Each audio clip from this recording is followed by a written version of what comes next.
Hello, everybody.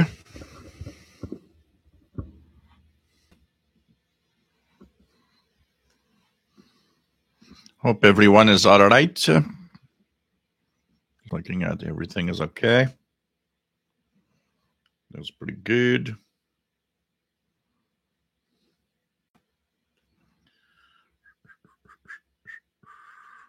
Currently, I'm live. This is good here. Okay. And we go here for chat.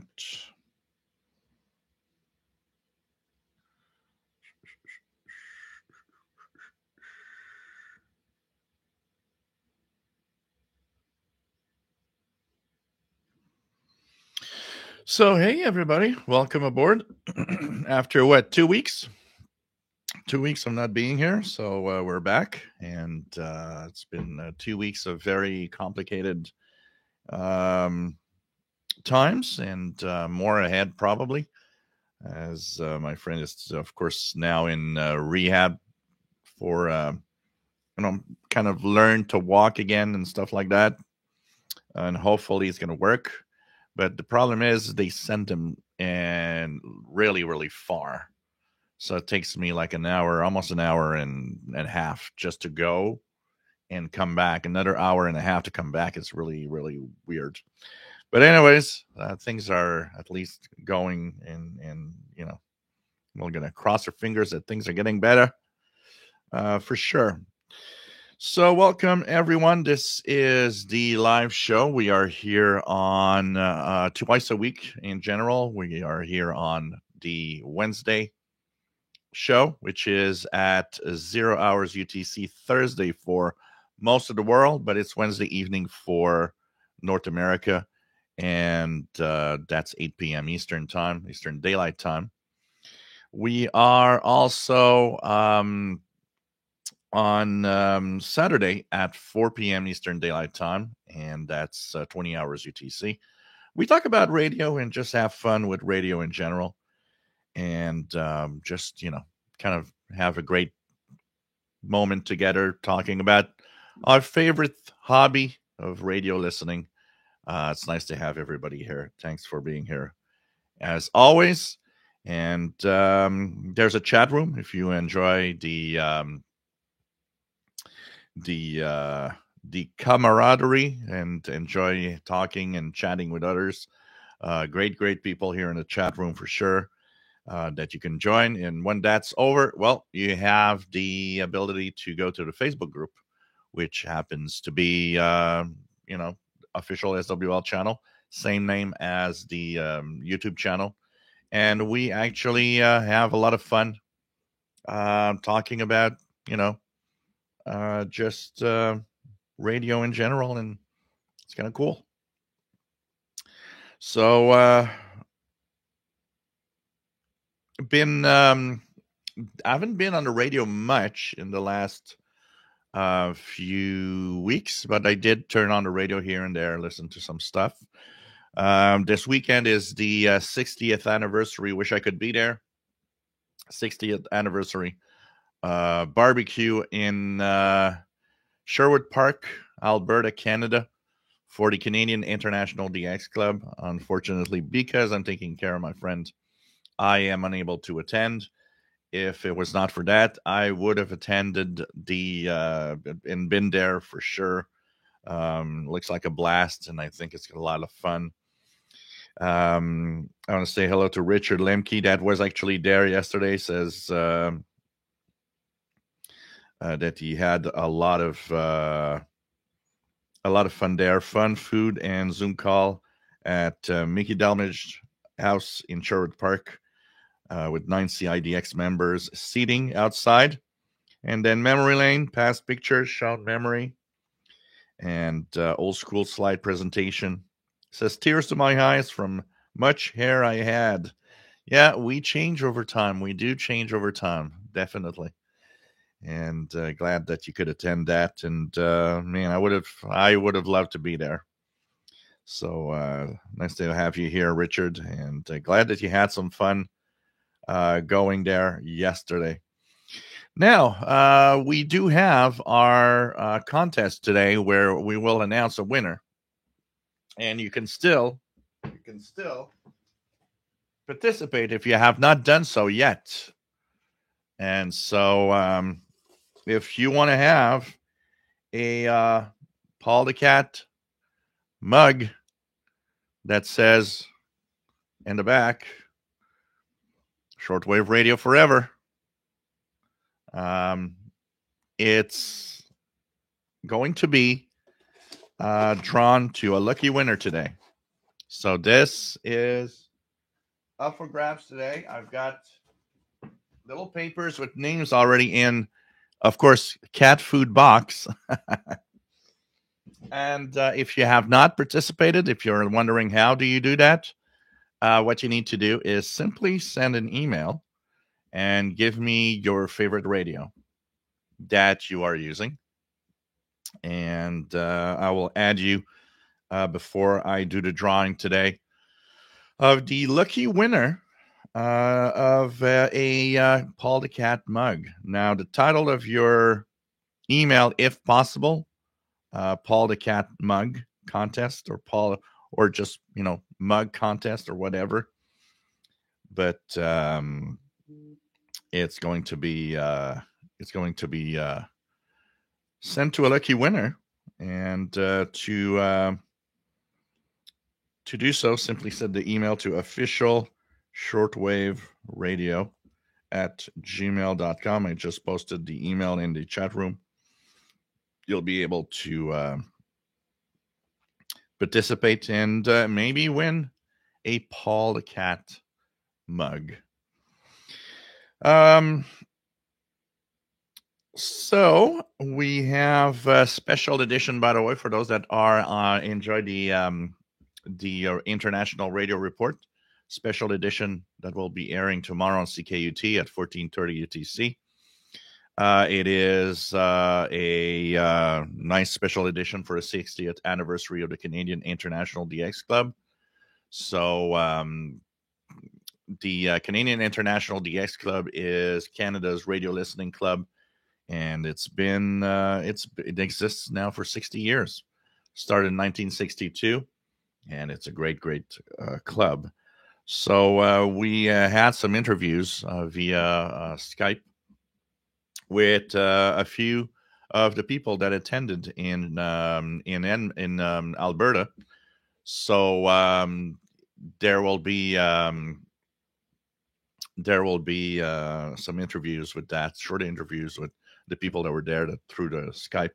So if you want to listen in tomorrow to the International Radio Report show, ckut.ca, 14:30 UTC. You can also, we have our International Radio Report YouTube channel where I will post also the YouTube version of the show that you can not only listen to, but I put kind of slides. So it's kind of there's a visual aspect to it. So I think you guys are going to enjoy that. One thing for sure is that 60 years is a long time. Radio has changed in 60 years. And it's nice to see that, of course, the club still continues today. Pretty cool. And I'm happy to be the utility columnist, utility signals. And there's a lot of great content in the messenger. So really, really nice. If you do wish to have a sample copy, and of course, to have a sample copy of the messenger, do not ask again if you already asked in the past, but it's info@cidxclub.ca, and there you can ask for a sample copy and join if you want to join. Not only get a electronic publication on Messenger every month with great information for newcomers and everybody in the hobby, but also you're part of a club, and it's very inexpensive. It's $10 for a year or $25 for 3 years, and you're part of a club, part of a gang. We have a monthly CIDX Zoom meeting where we can see our faces, meet each other, and chat about radio. So here we go. Here we go. Let me just start. So Matt, nice to have you here in Denver, Colorado. MDK2, nice to have you here. Master Players Radio and Television Plus Gaming, nice to have you here. Bobby Burgess, WA5107 SWL in Morgan City, Louisiana. Richard Wagner, nice to have you on board. Danny Shortwave and Radio DX, nice to have you here from Yonkers, New York. KD2ZZE, nice to have you here. Robert Cross, nice to have you on board. Artist Alley Crafter's Kitchen, nice to have you here from Massachusetts. Just finished a soldering project. Cool. We have Jeff King from Jacksonville, Florida. Nice to have you on board. David's Radio Room, nice to have you here from sunny Central Georgia. We have Rob, nice to have you here. We're Phoenix, Arizona. I think I said hi already. What do we have? Just go down here. DJW883, nice to have you here from Pennsylvania. Tarek, nice to have you here from Cairo, Egypt. We have our JDA Dakota from Wentzville, Missouri. Nice to have you here. And what else? What else? Serge, nice to have you here from Switzerland. 7 Celsius. Here it's cooler now. We're about at we're in the 60s. We're about, is my station here? We're 18 degrees Celsius, and it's been cooler now. I actually removed before the show today. Removed the air conditioning in the window here, and put my new black drapes to cut the light when I do live shows and videos, they're not expecting us to have any. I was looking at the weather for like the next 2-3 weeks, and we'll get back up to the 20s sometimes, but there's no more. From what they were saying, is there's no more really warm weather coming our way. So we're definitely heading into the fall, and here snow in the southern part of Quebec is still a little far away. It's more in October. But there's been some snow in the north part of the province already, which is normal for them. So slowly things are happening as we're transitioning towards the fall. That is what, 4 days from now, something like that. So pretty cool. Paul, nice to have you here from Southwest Michigan. Ron's Archery, nice to have you here from Texas. Chuck Schreiber, nice to have you here, and N5KVO, South Texas. We have Tarek, has Voice of Free North Korea on 7360 via Uzbekistan. J Projects, nice to have you here from San Diego, California. We have Keegan DXer, nice to have you here from Northwest Arkansas. We have Glenn from Milwaukee. Nice to have you here. KB9IN. We have Spacebar. Nice to have you here.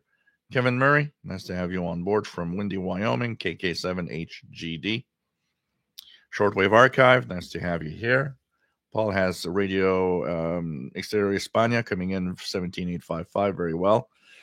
Let's check it out here. 17855. 17855. Yeah, pretty good signal here too. Pretty good signal from Spain. Definitely. Just going to put this here.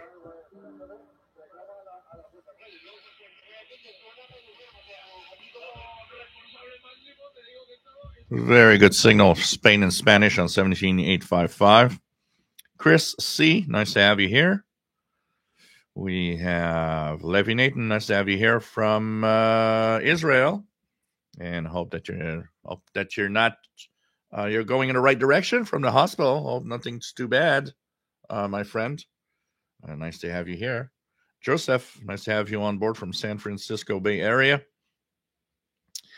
What else do we have? Shortwave Radio Passion, nice to have you here. 000, nice to have you on board from Mount Laurel, New Jersey. KD2ANN. Tarek has Algeria, Shane 1, testing on 17600 at 12 UT. I wonder if I get it here. 17.6. 17.6. I do have a signal. It's not very strong, but it's there. I do have a signal, but it's rather weak. What else do we have? Al H. Nice to have you here from Westport, Massachusetts. We have Francis Moore. Nice to have you on board. 45 unit. Nice to have you here from Southeast Connecticut. René Charbonnier. Nice to have you on board from the Netherlands. Random Signals. The Mug looks cool. Ever think about selling them, even other merchandise? I don't want to get into that. The trouble of having to handle all of that. It's just for the fun that I made 3 mugs just for the fun of it. So nice to have you here, Random Signals. What else do we have? If I miss out on anyone, please say hello again. I'm going down quite fast.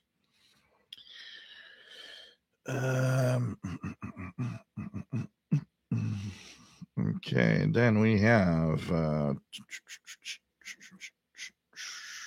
Robert Cross today found a new radio station. Today modern radios wouldn't pick it up. Only 2 radios I have in 70s. Goes up 108 megahertz, picking up perfect. So interesting. Depends on the radios you have, because there's a lot of not all radios are great on the FM band. A lot of portables are not that great, but there are some really, really good ones out there. Yi Wang, nice to have you here. Dan V, nice to have you here from Ohio and 8WJZ.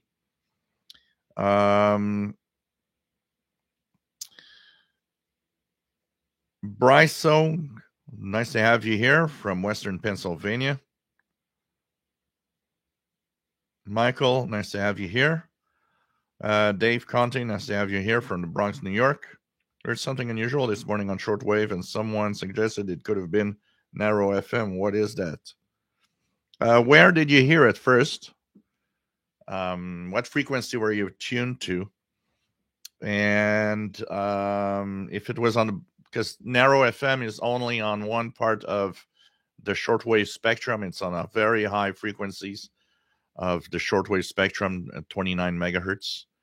And so FM comes into different, there's the standard FM band is wide FM. It's a very wide signal. But on shortwave, because the spacing, there's not enough space for such a wide signal. We couldn't put a lot of wideband FM signals on it on shortwave. We have a version called Narrow FM, which is still frequency modulation, but it takes less space on the spectrum. So I don't know if it was in the 29 megahertz range, it's possible. There are some FM amateur radio operators and some FM repeaters there. And else tell us what frequency you were listening to, just out of curiosity.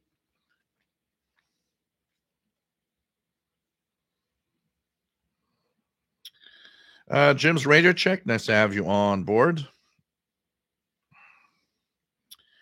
What else do we have? Just go down. Yeah, new publishers of the World Radio TV Handbook, as Tarek's saying. So now we know that the World Radio TV Handbook is going to be happening for the year 2023. So somebody else, some new publisher, has taken the job of doing this. There's kind of a mix of the book and some online or some digital form.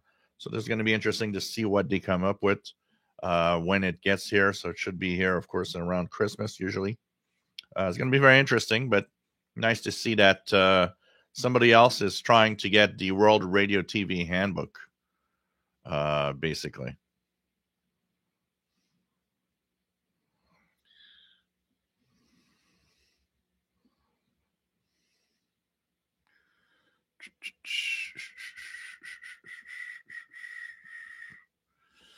What else do we have? WF7I Homebrew. Nice to have you on board listening to some International Space Station passes with my handheld HD lately. Pretty amazing seeing that pass overhead at night and hearing the hams. It's always kind of cool to see it and hear it at the same time. WF7I Homebrew says is going to try to contact it. Yeah, I tried with my HT, but I wasn't able to. There was a lot of people on the repeater. So maybe I'm just being washed out, because some people tell me that just with their HD and the little rubber duck antenna on it, they've been able to actually go through the repeater on the ISS. So maybe I should try again. 4N Radio, nice to have you on board from Mount Rainier, Washington. Nice to have you here. KE7MAV. You Radios Tech and Intros channel. Nice to have you here. We have Harold Anderson. Nice to have you on board from Norway. Always cool to have you here. Always nice to have you here. Let me just try to catch up where I was. Paul, nice to have you on board from Peaks Island, Maine. Nice to have you on board, my friend. D. Bennett, nice to have you here from Ghana. Chris C. just picked up a Texan H501X, and I love it, adding it to my little collection of PL368, PL330. Cool. Yi Wong is from Montreal, Quebec. Welcome aboard. I am also in Montreal, Quebec. PLF Razou, bonjour et bienvenue depuis Lyon en France. J'espère que ça va bien et que les choses se replacent après un été très complexe.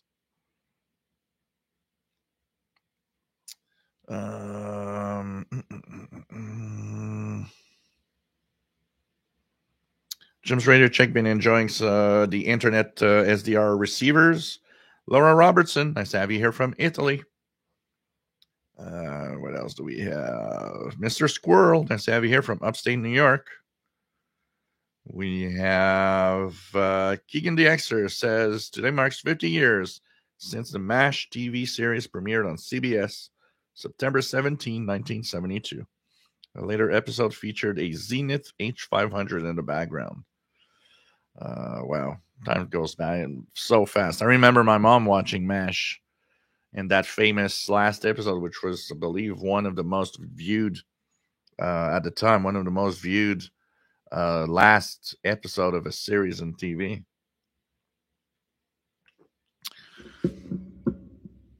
Dave Conte, possible narrowband FM was on 21425 this morning. Sounded like single sideband, but when I tuned into that, all I heard was random squeaks.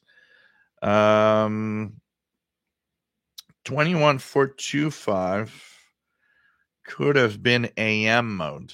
There are AM mode amateur stations. Did you try AM just to see?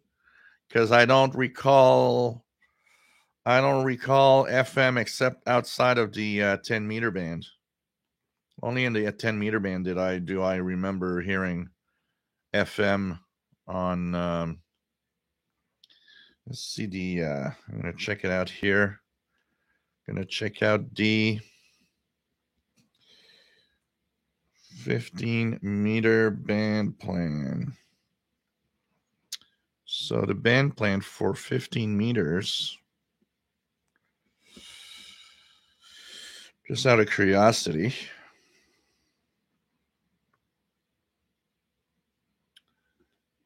yeah,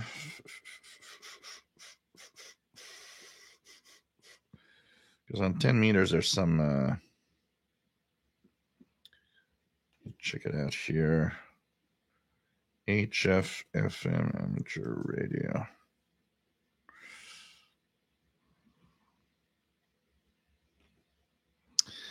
Yeah. Trying to see if I... You're definitely in the ham band, that's for sure. But outside of 10 meters, I don't recall ever seeing anyone on FM, narrow FM. But you should have tried AM. I wouldn't be surprised that it could be AM mode that you were getting. Because around there, 21, 4, 20, 30, there's some AMers.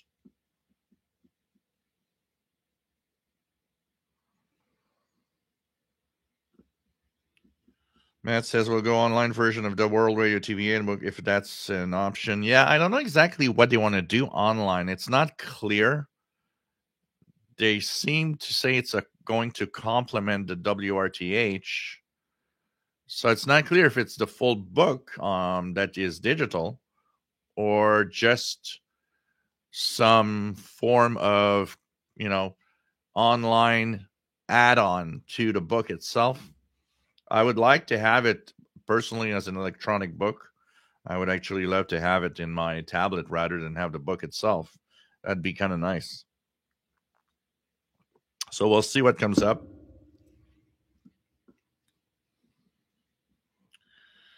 Wii U Radio Tech and Intros. A new FM station came in on 103.1 FM in Springfield, Massachusetts.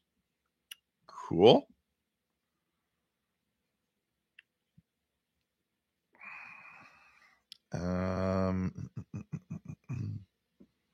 Let's try to find where I was.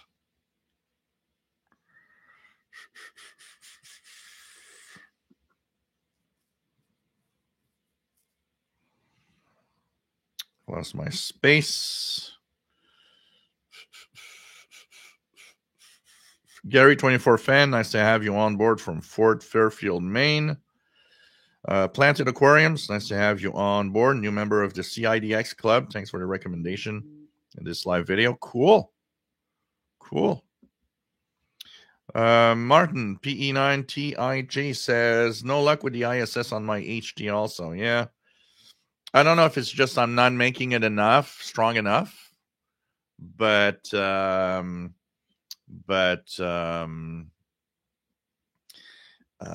suspect because there's here when it passes over, there's tons of hams trying to contact, so it's easy to get overpowered by all the other ones. Any shortwave repeater book phone app, pretty good to find repeaters nearby, much better than a website. Yeah, I've used it quite a few times. It definitely is nice. What else do we have? Robert Cross, any update? Well, Dan Robinson is talking about it on his channel, and it's definitely not worth. From what I see, it's definitely not worth buying it at all. PNF Radio, I saw your video on how to improve long wave, medium wave signals, putting a wire around the radio. I tried with the wire antenna of the ANT60. Doesn't work. Maybe I do something wrong. It works great with a long wire antenna, not just a little reel-in antenna. That would not be a good enough antenna for that to happen. It really, really works with an outdoor antenna that is fairly long.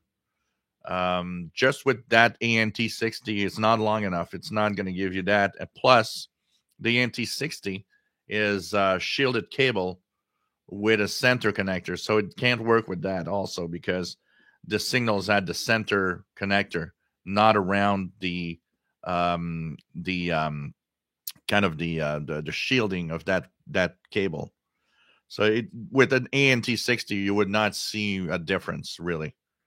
It's really for having an outdoor antenna that's fairly long, and that would actually, with several turns, would actually improve your signal level. Yeah, I would have to, because I don't have I could maybe try with, I'm going to see what I can do. I might be able to show an example using the, using my end-fed antenna that I use for ham radio. I'm going to try to find some way to do it.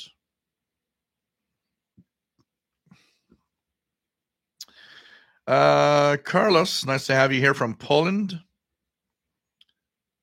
Matt says, I like physical books, and the library binding of the WRTH makes the price worth it for me, but I have several now, and it just makes more sense to subscribe online, especially if it's cheaper. Yeah, we'll see what they're going to do anyways. Shortwave Archive 21670 is a ham band, a 10-meter ham band. What are you hearing exactly? Technically, this should be an FM repeater on that at that frequency range. Francis Moore, early hours this morning in the UK, was picking up approximately 40 plus worldwide stations on shortwave. About an hour later, only about 4 could be picked up. Is this due to solar flare activity?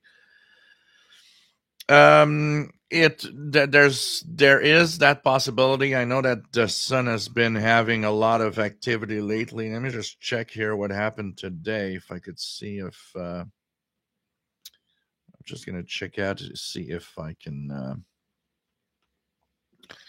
get a little resume of today's activity on the sun. There was at 10:50 UTC. No, that's 16th. So 16th was yesterday, an M flare. But seems like if I look at the levels here, it could be simply a changing in the propagation because of the if it was early morning and the sun was rising, could be just a shift in propagation, but it's definitely it's not impossible that something with the sun also could have happened, Francis. A small flare will wash out the shortwave bands for maybe 5, 10, 15 minutes. So if there's a little something happening, it could be that there was some geomagnetic disturbance that happened temporarily. It could be a lot of things. It also could be, like I said, the changing propagation. It changes fast. When you're at the sunrise level, you actually can see a major difference in just an hour and a half. So that could also be the case. Carl Icon, wrapping right around the radio is to couple an antenna with an internal ferrite for medium wave. Yep, that's what we're doing. It's for medium wave. Long wave and medium wave. Mr. C's Garage, nice to have you here. Autos Crafter's Kitchen, listened to Radio Stereo Español last evening in English. Seem to have developed quite a hum now on their transmissions. I never think about it, because they have that. That's what I hate about stations that are only like, Monday, Wednesday, Thursday. When I think about listening to them, it's always a day that they're not in English or French or whatever. So I haven't heard them in a while in English or French.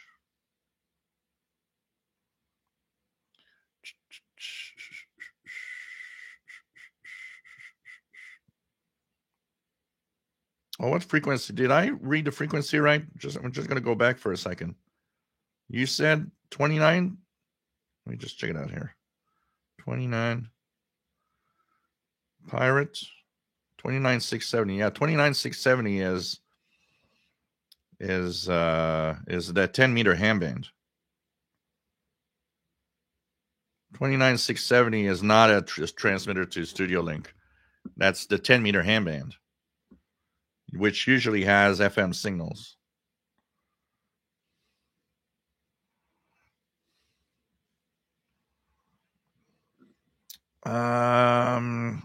Yeah, the Eton Elite HD is not worth buying, and they did very little to improve anything. They probably updated the firmware, and that's pretty much all.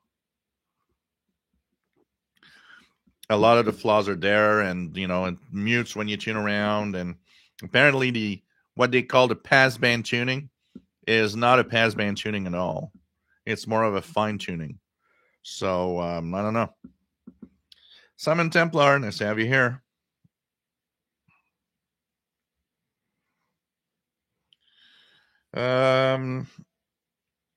Yeah, most sell it for 600, but that's even at 600, it's not worth it. honestly.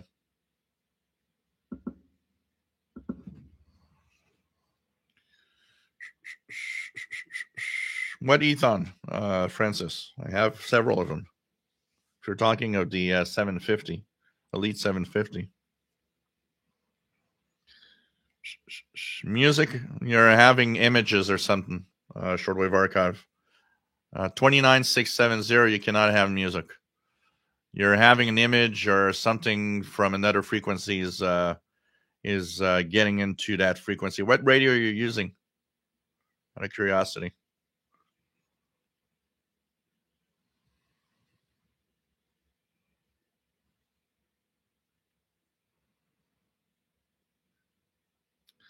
What is it? Do we have Planted Aquariums? I use an NFED 64-1 Balun multi-man made by a ham radio operator. It is amazing. Simple wire does not work for me. Live in an urban environment, lots of noise. I also grounded the antenna. Yeah, well, it's not that much the Balun or anything. It's because the way that the antenna is simply installed, because a simple wire will still work. The only thing that changes when you you put a Balun like that is because it balances the antennas to the input of the radio, but it usually doesn't do much more than that. Except you still will have the same noise. It's probably more of the installed itself than the type of antenna, but it doesn't matter anyways. The fact that it works great, that's all that counts. It could simply be that you have grounded the antenna in some way. It removes some of the noise.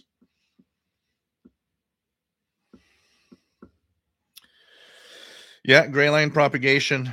Absolutely. There's magic in that area.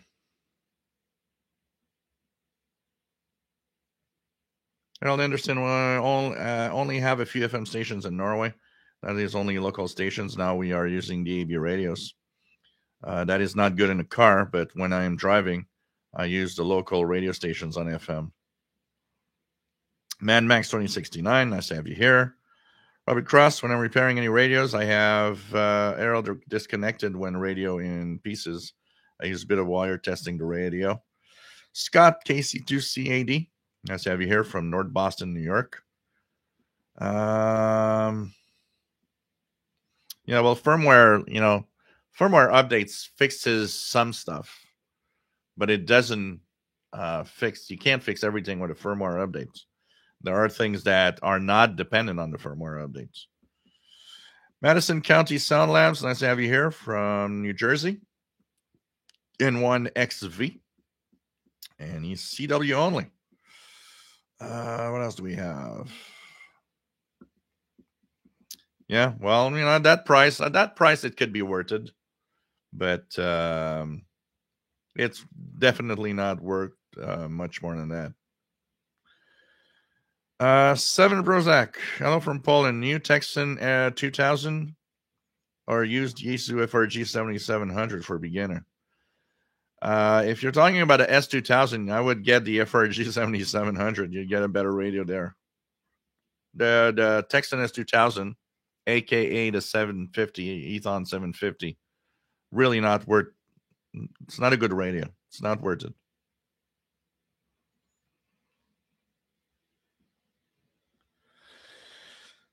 Okay. I'm down. So,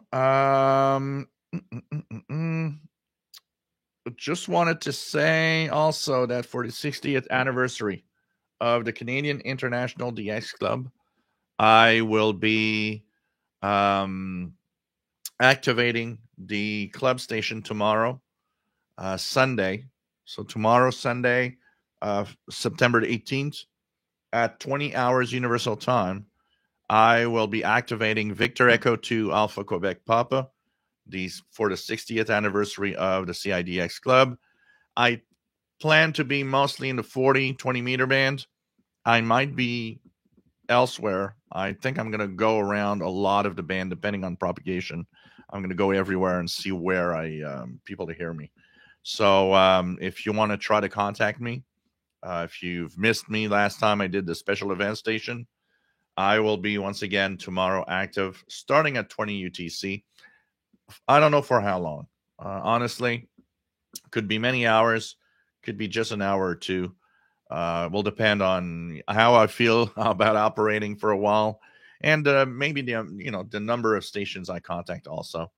So if you guys want to try to contact or just listen in, Victor Echo 2 Alpha Quebec Papa, I will post the frequencies that I'm actually on the shortwave Facebook group, Canadian International DX Club Facebook group, and International Radio Report group also. So that's gonna be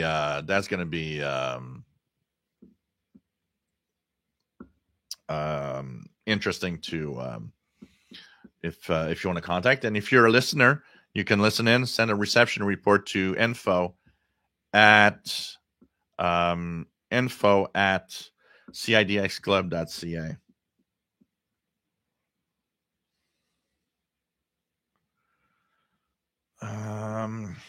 What else do we have? Bob Raymond, nice to have you here from New Hampshire. We have planted aquariums. Yeah, grounding is probably what helped you the most here, I would say. And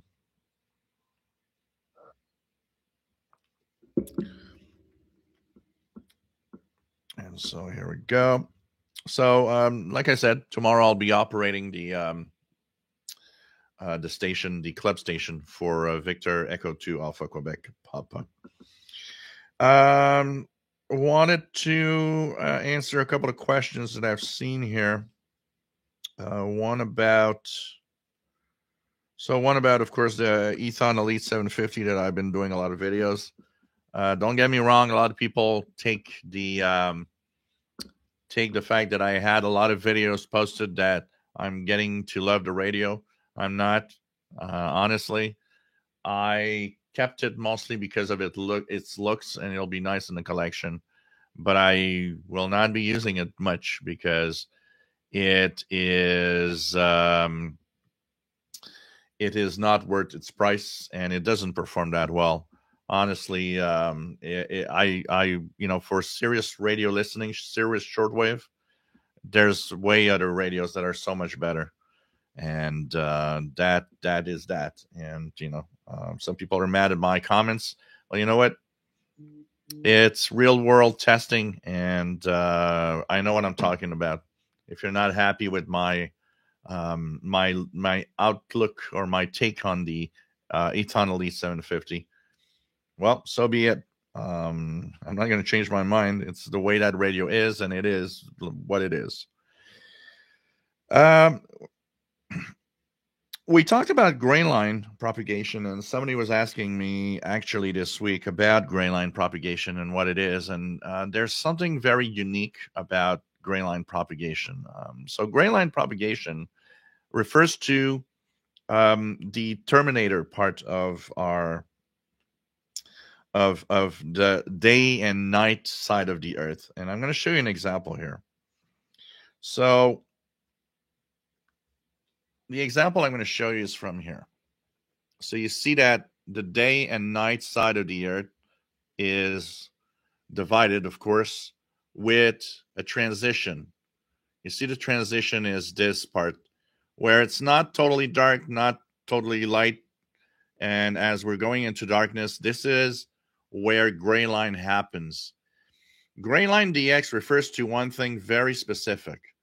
You have to be in gray line, and the station you want to hear must be in gray line also at the same time or very close.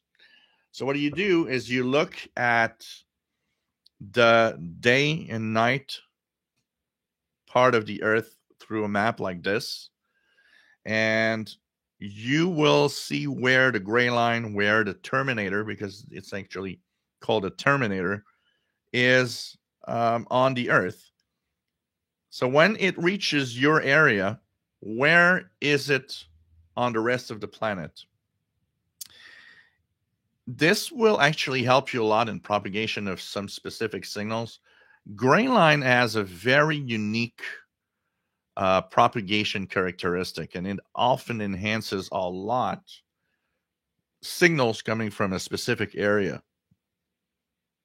The way that it works is if you are looking at DXing a specific country, look at the gray line. Say you want to hear North Korea. Well, you're in North America. Look at when North Korea and your area of North America are closest to the gray line possible.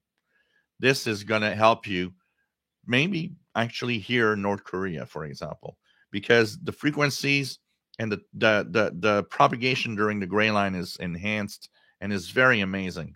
You'll hear stuff in the gray line that is just truly amazing. It doesn't last that long because the gray line is that area of the sunset or sunrise time. It can last, maybe an hour and a half at most, and then you'll be back to standard propagation. Gray line isn't always the same. You notice how the lines are rather straight right now. That's because we're getting into the equinox. But as we'll get into winter or summer, it changes the shape of the gray line. It changes the shape of where darkness and daylight falls on the earth. So it's worth it to check out because some places you'll hear might be very specific to one time of the year. So that means you'll know when that gets through. Like an example right now is that Asian signals on the equinox here in the East Coast are often pretty good at this time, like they are in March, because the gray line is pretty much similar. But notice that as we get, and I'm here, and of course the darkness is getting here. So in about an hour and a half to 2 hours, I'll be in my gray line zone. But also at the same time, Asia, the darkness will have moved and the gray line will be through China, for example. And that will, of course, enhance a lot of the signals coming from China, from, all the countries in Asia in general. Gray line is an amazing way to get propagation, to get signals from a country, from an area of the world that you might never hear. So keep an eye on that with a world map. You can go to there's a website called Night and Day. You can see the gray line there in real time. The app that I'm using here is Day and Night Map, which is an Android app. So of course this is a Chromebook, so I can run Android apps. So this is an Android app in reality that I'm running on my Chromebook here. If you're a ham radio operator, of course, gray line can really help you have contacts with parts of the world that are difficult, and try every frequency. Gray line is not limited to, you're in that transition zone. It can be as much a low frequency as it can be a very high frequency that's propagating. And that means try everywhere and just have fun. Gray line DXing is something that doesn't last too long, like I said, maybe an hour, but man, it is great. And it is one of those times where it could be just perfect for that DX target that you actually are looking for. What else do we have? Let me go down here. Robert Cross, be interesting, Jill, if you could reach out to Ireland. I'm going to try. Last time I did reach Isle of Man, so who knows? It's going to be interesting to check it out. Brian Kolb says 17 meters has excellent gray line propagation. Oxford Shortwave Log, nice to have you here. Hope you are well, my friend. Carl Icon, I find around dawn is a great time to DX. Last week I picked up 93.7 KDKA FM Sports, Pittsburgh, Pennsylvania. 300 miles from New York. Not bad for FM using telescoping indoors.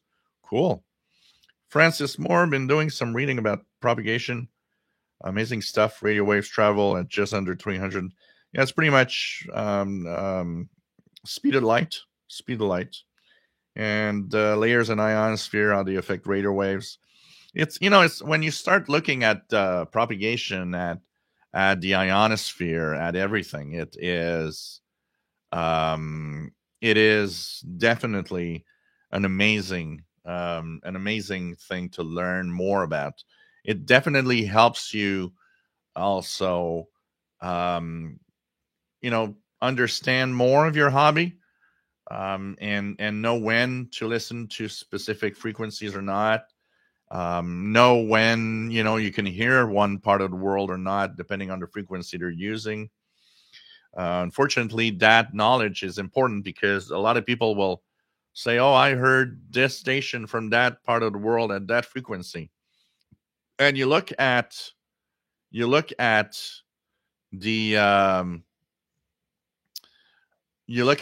the map of the world where it's daylight and nighttime, and what happens is you notice that, well, it's impossible. You can't hear that frequency at that time. That's why I often say, for people that have a hard time, learn to identify languages. Like I said, you don't have to learn a language and know a language to identify a signal.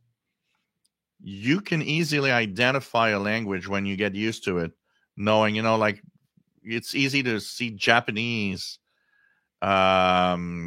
It's easy to see Japanese, hear the difference between Japanese and, say, Mandarin Chinese or things like that, just by ear. You don't even know the language. It doesn't matter. Just by um,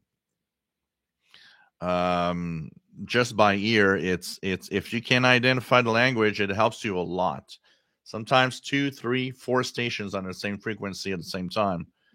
If you're not sure with propagation, the language will help you, because often that language will tell you, okay, that's the station I'm listening to.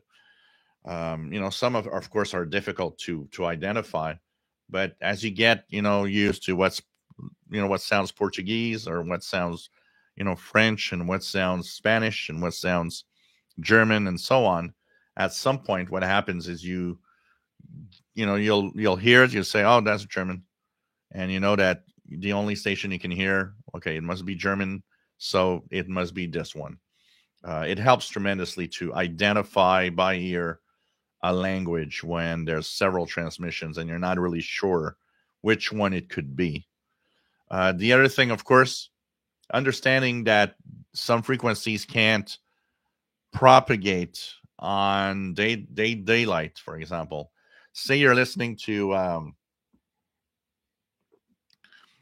a station on the 49 meter band, 6 megahertz, and for you it's nighttime, but you identify it as a station that it's in the middle of daylight. Well, you can't. That can't be. That can't be, because 6 megahertz in the middle of daylight will never propagate up to our region. So it has to be something else that is closer to the darkness area of where you're listening to. But there's also all sorts of weird things that make it complicated to really understand sometimes. A great example to that, and I've heard that so many times, somebody come back to me and say, well, I live in the UK, it's midnight, and I'm hearing a station on, I'm hearing a ham station on 21 megahertz or 15 meter band. It's impossible. It's midnight. Yeah, that's where it gets complicated. It's midnight and it's darkness where you are, but in the summertime, the North Pole is in sunlight, and you might actually be hearing a station from North America to the UK, total darkness path, or almost, simply because if you're beaming through the 24-hour sunlit pole, it's daytime there, kind of. The sun is shining 24 hours, so it adds to the complex situation of, yeah, okay. The other thing is, the bounce of a signal. An example, 15720 Radio New Zealand. How come 15720 propagates to Montreal in total darkness at midnight? Well, because the last bounce, where the signal bounced off the ionosphere to come up to here, that bounce happened in part of the ionosphere that's still in the sunlight. So you have the last bounce possible before the signal will just fade away because of darkness. It's extremely complex when you start thinking about all the ways that signals propagate and how they can reach a certain area depending on, time of day, depending on the angle of the propagation. Shortwave stations actually will send a signal at a certain angle. They're going to send you that signal at a certain angle to maximize the jump distance. That signal will bounce out the ionosphere, but will have its maximum distance possible with a certain angle of transmission. It's interesting when you start reading about it. When you start learning more about it, that becomes definitely fascinating, honestly. And that's where you'll see that you can all the things that actually can be heard. If you guys want to try it in 4 minutes time from now, less than 4 minutes, there's M12 Moscow, Russia number station and Morse code CW on 7961. 61 kilohertz is going to happen. So I'm going to put it here. See if it works. West Coast, you guys might not be in the best place for that. So I'm going to put 7960 upper sideman here. So we'll see if that comes in. Also, there's HM01, which is a Cuban number station on 16180.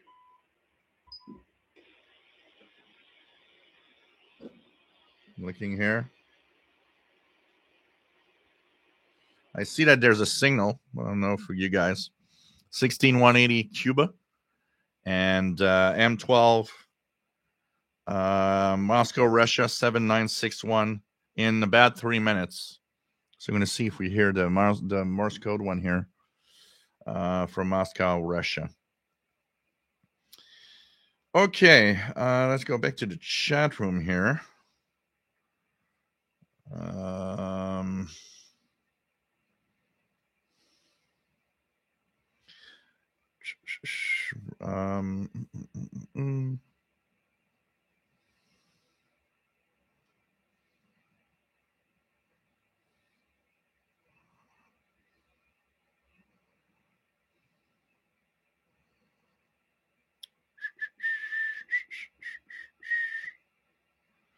Ricardo, nice to have you on board from Portugal. Nice to have you here. Undecided Hobbies. Nice to have you here. Jason Carey. Well, there's not much discussion to be had about CW. Some people like it. I know some people are fans of using CW on the handbands. Sheila, nice to have you here from Belleville, Ontario, Canada. Robert Cross, will you put your UTC time when you're going to broadcasting and European UTC time as well, so I know what time you be testing?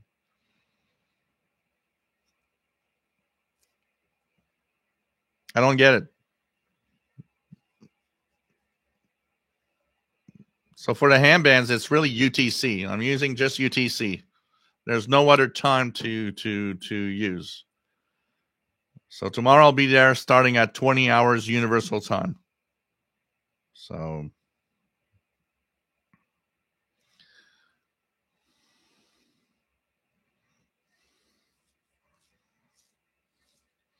Sea Biscuits, Fodder, nice to have you here. Thank you very much. From Western Michigan. Oh yeah, Francis, it's definitely fascinating to propagation is endless. There's so much to learn, and that makes our hobby really really kind of a very, very unique.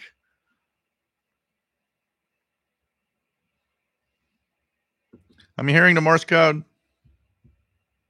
79.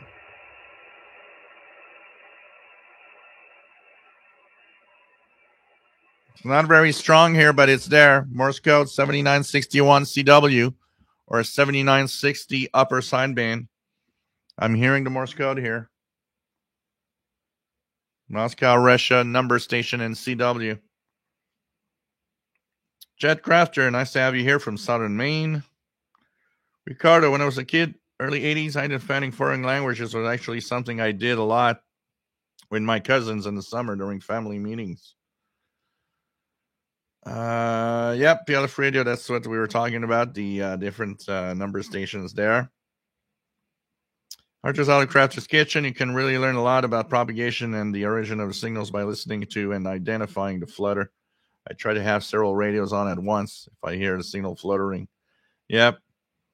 Greg, nice to have you on board. Think of getting the Texan H501X. You're going to love it. You're going to love it.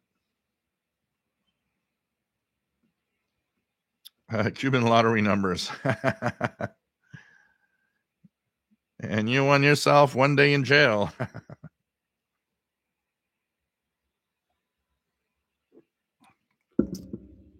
Think about it, Danny Shortwave, winning the $1 million with the and they're asking you, it's like, where did you get those numbers? Oh, I got those numbers from the Cuban number station.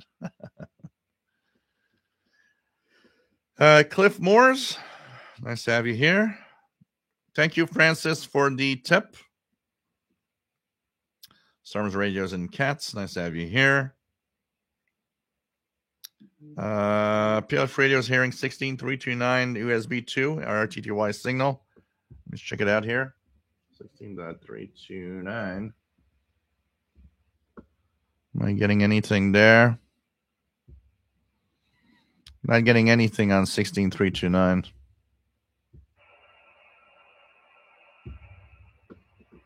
But I am getting 7961.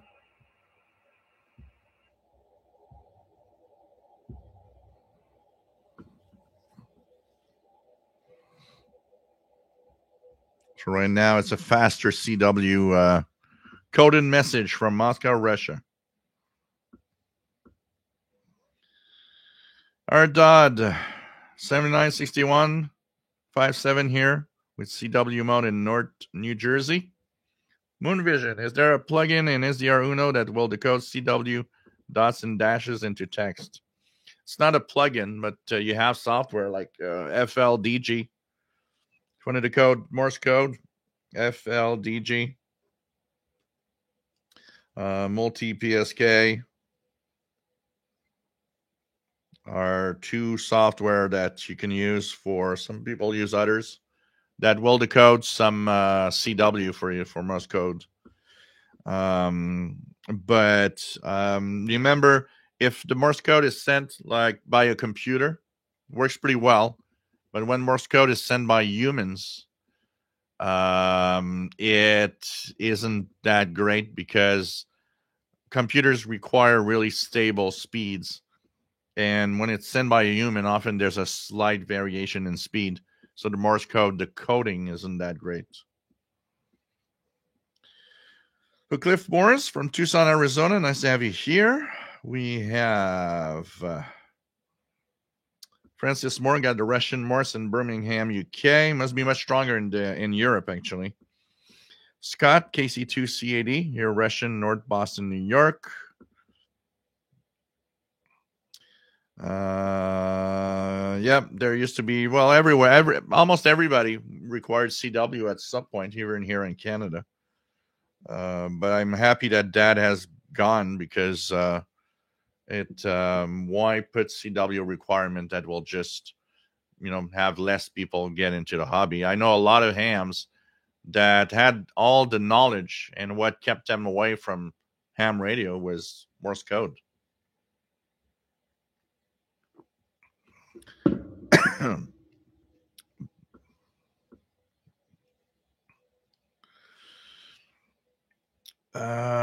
Jim's radio check 6960 upper sideband using an SDR in Indiana. We have Seabiscuits. Old timers can actually identify a particular CW sender through his or her sending style. Oh, I'm sure. It's like a language. Haluk, nice to have you here in Mississauga, Ontario. Doesn't hear it. 7961. No problem, Art. Johnny Sorrentino, nice to have you on board. Francis Moore got a Russian Morse on the PL 880 using telescopic in the living room. Very strong reception. Yeah, I think it's pretty much for Europe. Pretty much for Europe.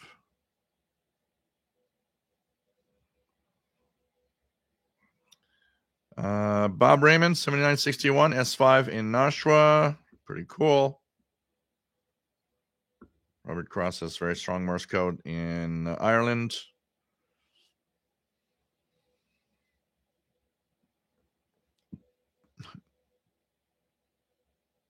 Sheila.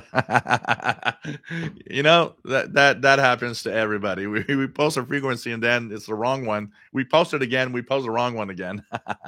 It's all right. We know what you're trying to get, Sheila. So yeah, there's another one. If we look at Preom, there's a RTTY in 8 minutes on 12217. And 7961 still going on strong. I don't know if I can have you guys listen to it. I'm just going to put my headphones on to be able to hear. Put the radio. This is the St. Gian. And I'll put the St. Gian on 7961. And SSB.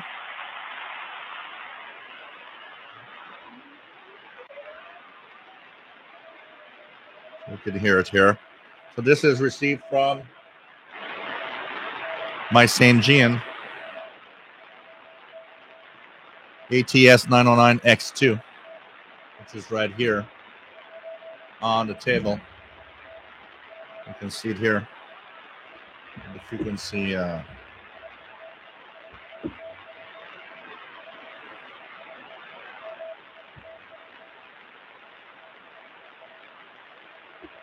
that's what you guys are hearing through the console.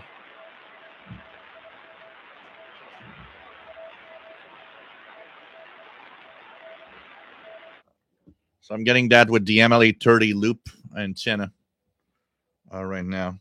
So 12217 RTTY. I'm going to put DCNG on it. 12217. And see if we hear anything here for the next signal.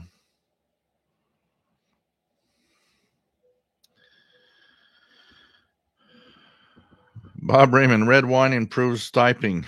What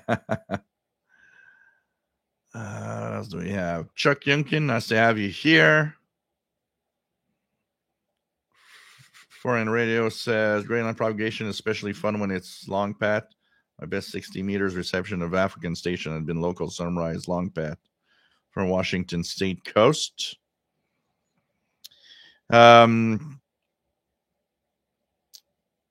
Talking about Africa, if you guys want to hear Congo has new transmitters.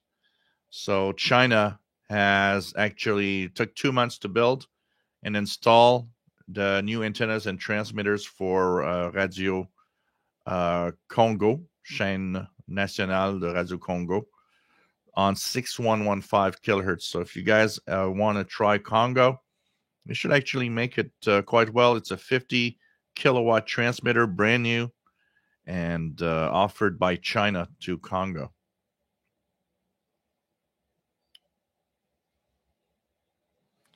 So that could be interesting. I'm going to try it tonight. They're supposed to get on around, let me just go here.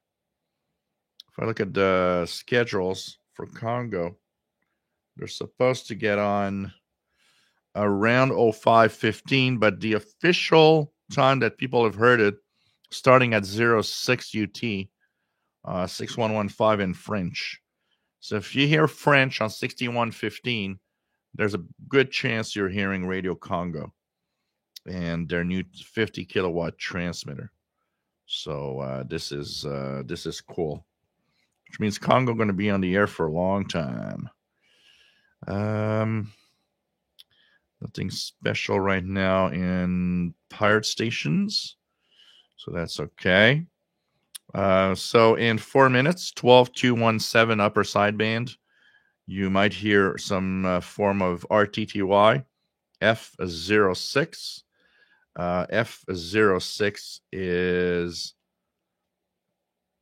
one of the Russian number stations.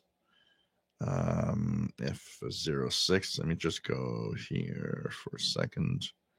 We're at 2115, so F06 is transmitted near Moscow, Russia, and should sound something like this. I don't know if you, oops, there's no sound. There's no sound. Yeah, because I put the sound off. Here we go. So this is what it sounds like. Something like this.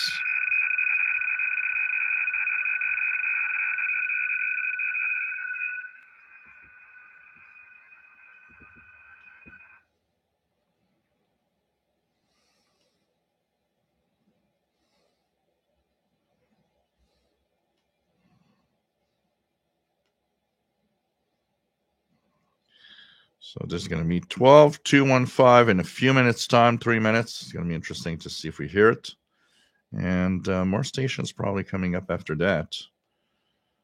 We're getting all of this info, by the way, on Priom that we hear from that has an extensive list of number stations. And by the way, there's a lot of the of number stations that have been lately heard in English, and we don't know where they come from, actually.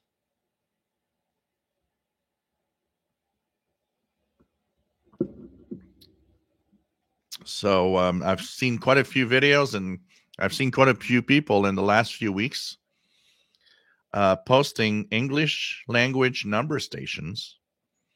And a couple of them heard really well in the US. And they're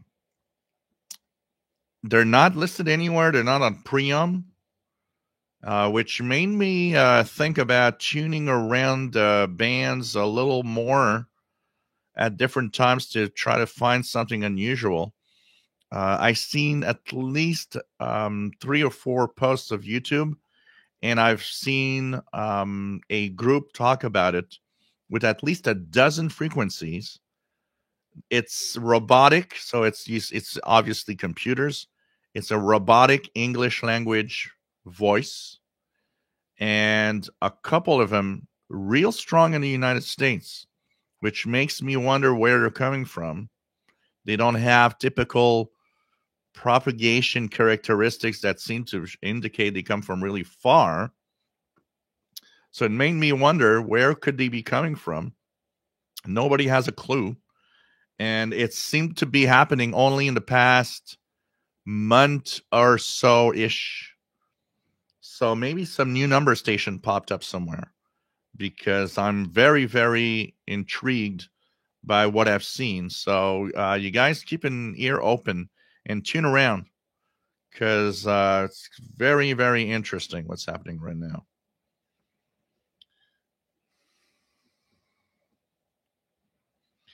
Cool, Greg. Get your H501X. You're going to love it.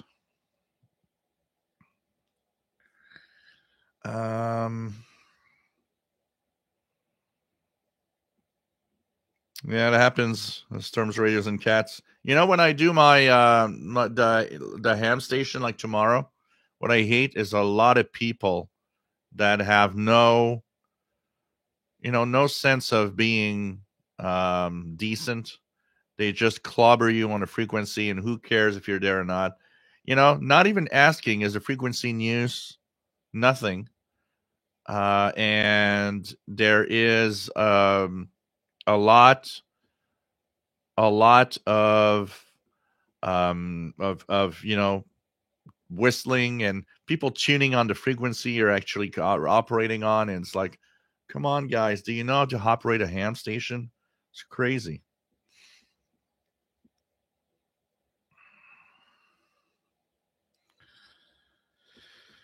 Yeah, Matt, number of stations in English, and two of the received stations. One was, the guy was in California. The other one was in,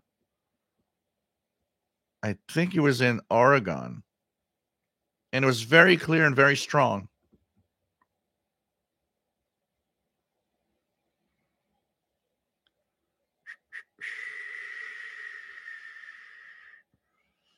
Yep, PLF Radio has a great site that he just shared, Numbers and Oddities, which is a very, very nice place to hear and learn more about all of those mysterious signals.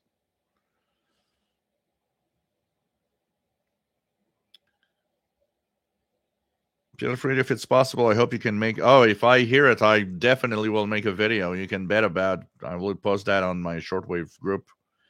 Billy No Mates, what is your current favorite standalone radio to use? Still the Texan H51X.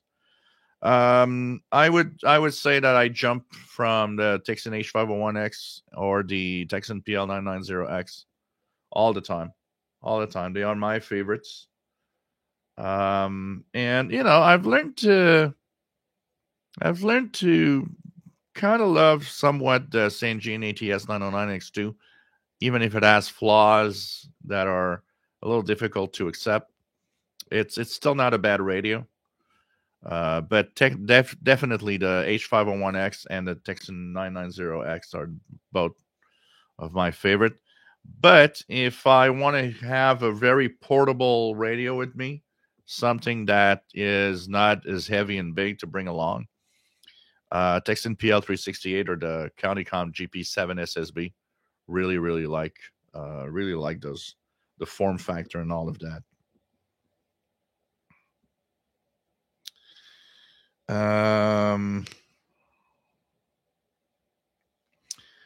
PLF Radio's hearing 12217.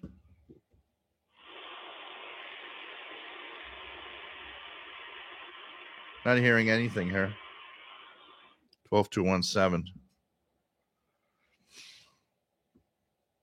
Yeah, definitely do love the XH Data D808 and PL330.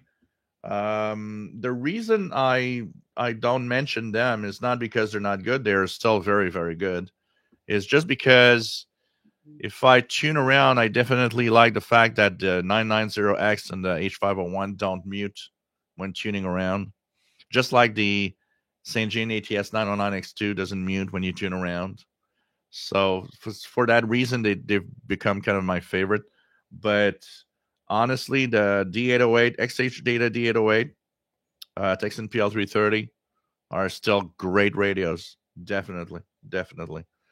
Their ETM scan particularly is great.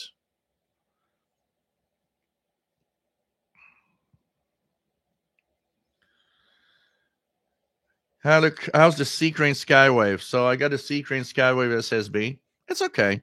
I mean, it's not a bad radio. But the two things I can't accept for the price you pay for them, the C-Crane Skywave SSB, is it mutes when you tune, and the fact that it doesn't have an external antenna jack, and that's a big problem.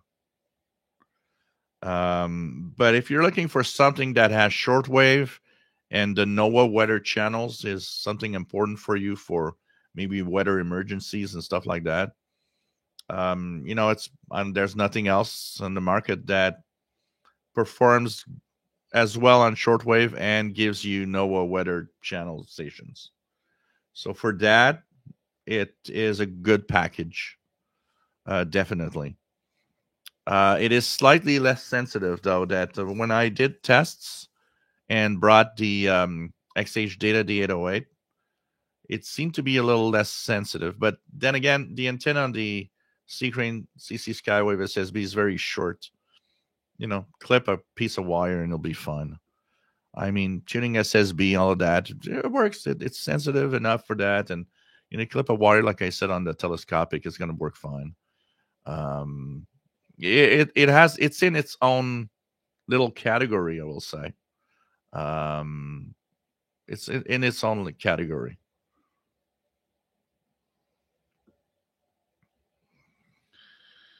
What else do we have?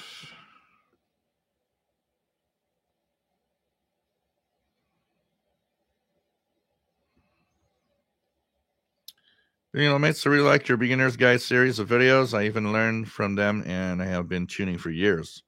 Yeah, even if we've been listening for, even I've been listening, I've reached just past the 40-year mark. Even I have tons of things that I will learn still today. I mean, there's a lot about the hobby, and definitely we learn all the time. And there's so much different aspects to our hobby that there's always a side of our hobby or something that we might not know about, or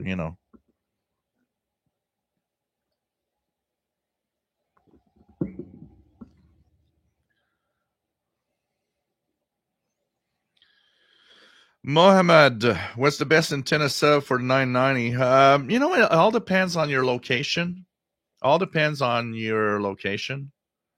Because honestly, if it's not too noisy, maybe a simple wire might be enough. If it's noisy, then an ML830. ML830 is great, and that's what I use here, and I match with my radios.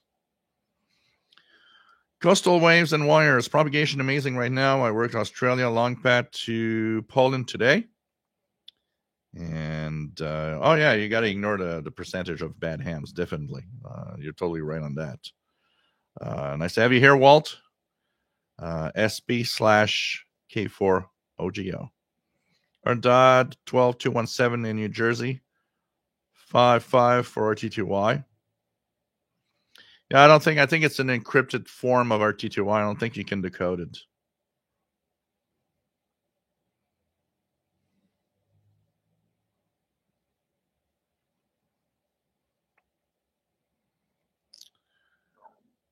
Moon Vision. The L330, S2000, and RSP1A. The good, the bad, and the ugly, not necessarily in that order. The ugly is the S2000. The rest are okay. Ron Seal, nice to have you here from Saint-Hubert. That's south of Montreal. Misanthrope, what questions? I haven't seen any questions from you. Scale modeling. Can you explain what the sync button does on Tecsun radios? So sync is for synchronous detection. What it's supposed to do is when signals are not too strong and propagation is giving them a hard time, what it does is that it will synchronize and put a carrier. The radio will put its own carrier on the frequency to help counterbalance propagation effects on signals. So technically, it should enhance a signal by lowering the amount of propagation. When signals fade fast or fade and come back, they'll be more stable on a synchronous detection. Technically, it works only in AM mode using international broadcasts. I've seen too many people trying to use it on ham radio operators. It's not meant for that. It's meant for international broadcasts, AM signals only. And so when you turn it on, it will actually match the signal. It's going to match the carrier of the signal. It's an automatic process. And then it will, of course, replace or put the radio's own carrier on that signal. Technically, it should enhance a signal, but depends. Texan receivers are not the best at synchronous detection in general. What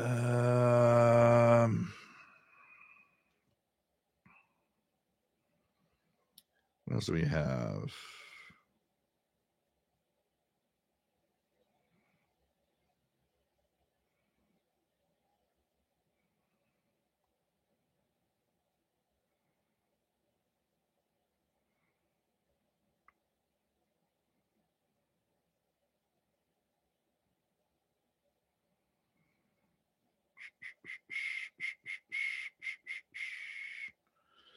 Billy No Mates, for SDR Play owners, what software works best for you, SDR Uno or SDR Console?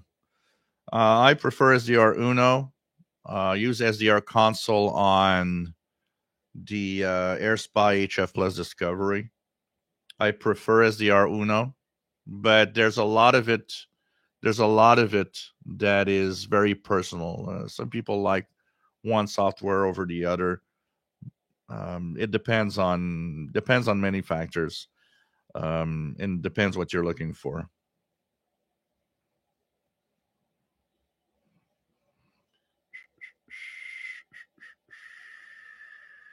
What do we have? What else do we have? Let me go down.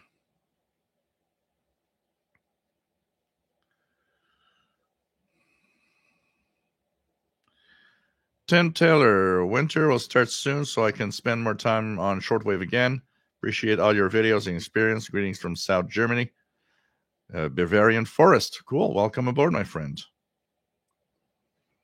No, it's not. Sync detection is not for a single sideband at all. It's really for a AM signal.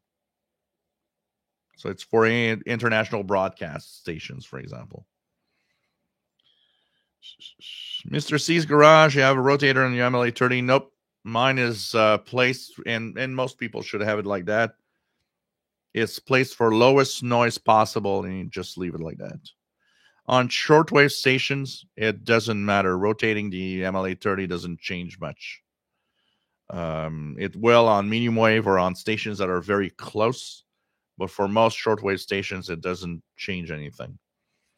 And what you usually want to do is mostly just put it at the lowest noise that you can get and leave it there. That's how you're going to get the best signals. What you want is really use it to lower the signal level. Mike Jam, nice to have you here.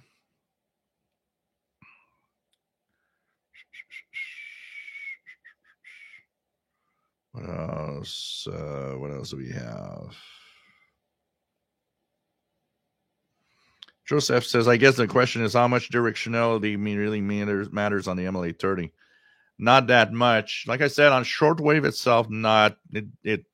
The shortwave signals, the way they propagate and get kind of all messed up with long distance, there's no directional pattern on the MLA30 pretty much.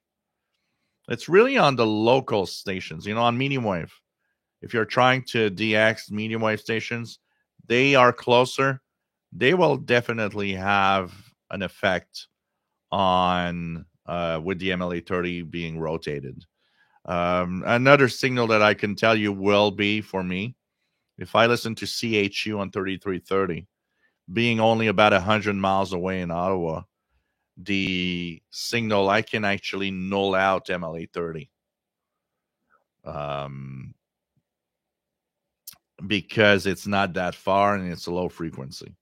But on the higher bands and for general shortwave, what most recommendations are is place it mostly for the lowest noise possible. And when you find that spot, just leave it alone. And it's going to work great.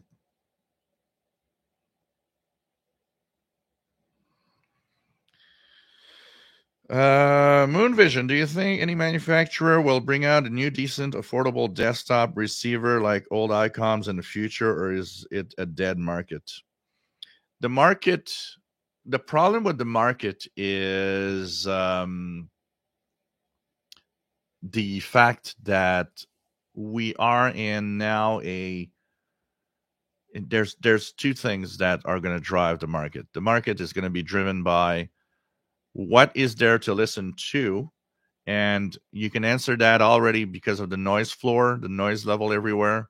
I think a lot of people are just not interested in shortwave because the noise floor, I say it, the noise is the number one killer of the hobby. As simple as that. When somebody tells me, well, there's nothing on shortwave, it's not noise. Yes, your noise is making nothing on shortwave, because I am sorry, it's not 1980 or it's not 1970. Absolutely. But the fact is, if you have low noise, you have a lot of signals that you can hear. There's a lot of stuff on shortwave still. But the problem is, for most people, it's being washed out. And hey, go fuck yourself, Misanthrope. I'm tired. I don't have the mood for stupid people. So the thing is that means a lot of people won't want to really invest too much money in a radio. And the other thing is the desktop market, I think, caters to a very specific audience. If you look at the last desktop, ICOM R75 is one of them. There's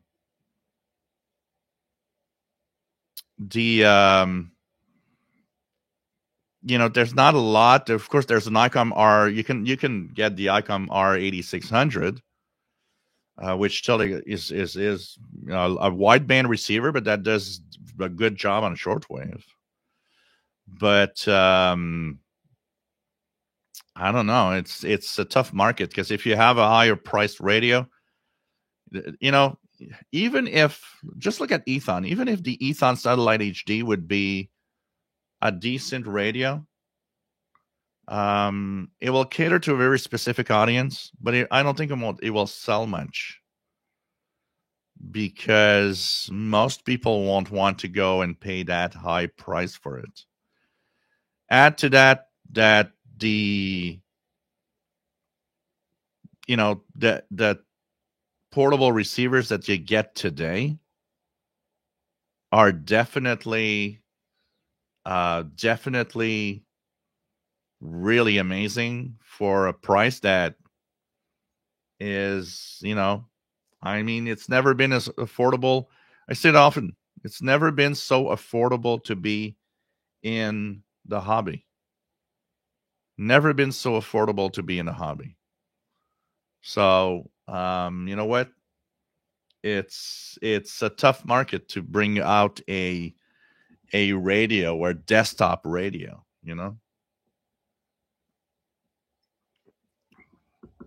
So, I don't see I can't see much of a manufacturer deciding to go out and say, hey, I'm going to bring out a desktop. It's going to cost $1,000. Who will pay $1,000 for a desktop today? The really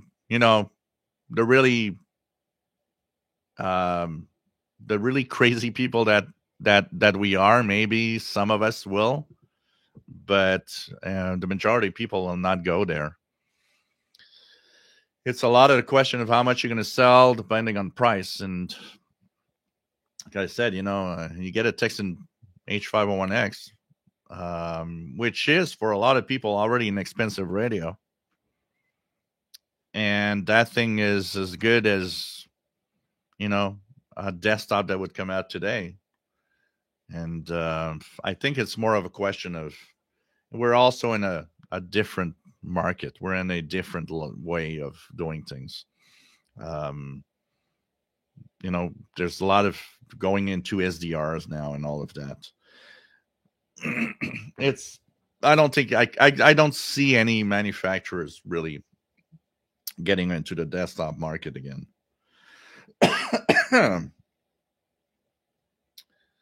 What else do we have? Let me go down.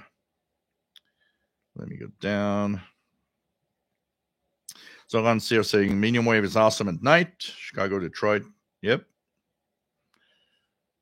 Planet Aquariums. I prefer SDR console. I find it more stable, but I like SDR Uno's design. It is stable. I run SDR Uno on 3 different machines. There's no problem with stability at all. At all. So I don't know what kind of problem you're getting, but I'm running it on Windows two Windows 10 and 1 Windows 11 machine without any glitches at all. I actually have SDR console is a little better now with the latest versions, but it's there's something I don't like about SDR console, the way it's designed or something. Francis Moore, does a Sony Worldband radio last model have sync detection? Well, the last Sony radios that came out before they stopped making shortwave receivers, I believe came with sync detection, like the 7600 JR.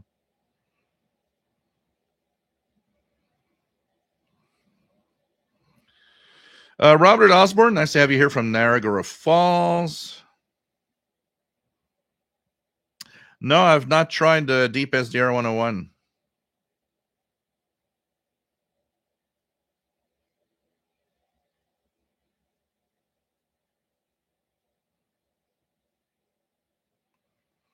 Mr. C's Garage, so you bought an MLA30? Cool.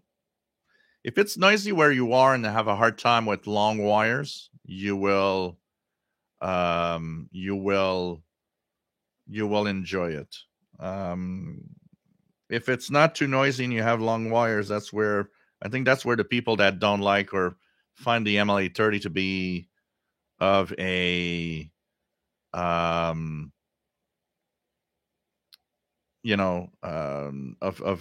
it's not good, or it's not as good as their long wire. The thing is, it depends on your conditions when you install it. I think too many people think that the MLA30 is the magic antenna that it does it all. It's not. It's good in noisy places. It's not good if it's quiet where you are and the long wire works great. You're not getting more signals. Joey D, nice to have you on board. Fred Waterer, nice to have you here.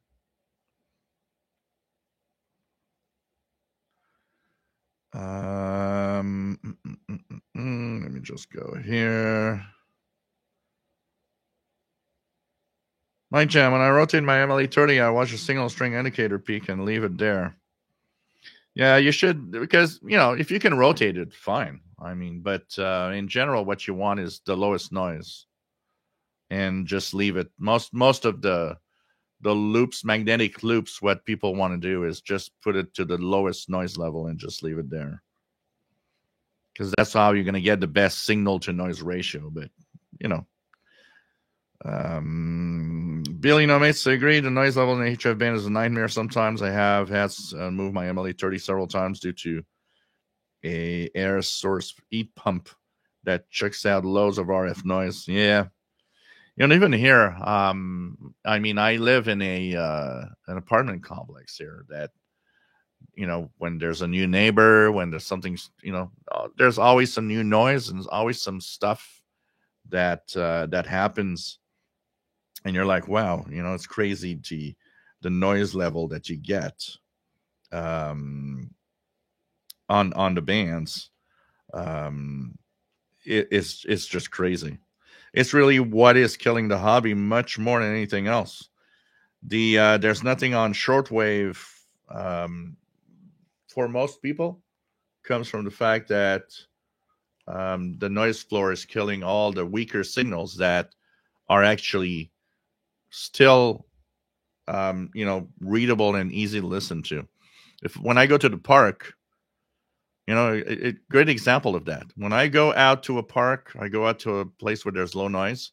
The BBC World Service is almost audible almost all day, easily, easily. It's not a strong signal because they're broadcasting towards Africa, but it is strong enough and loud enough to be easy to listen to.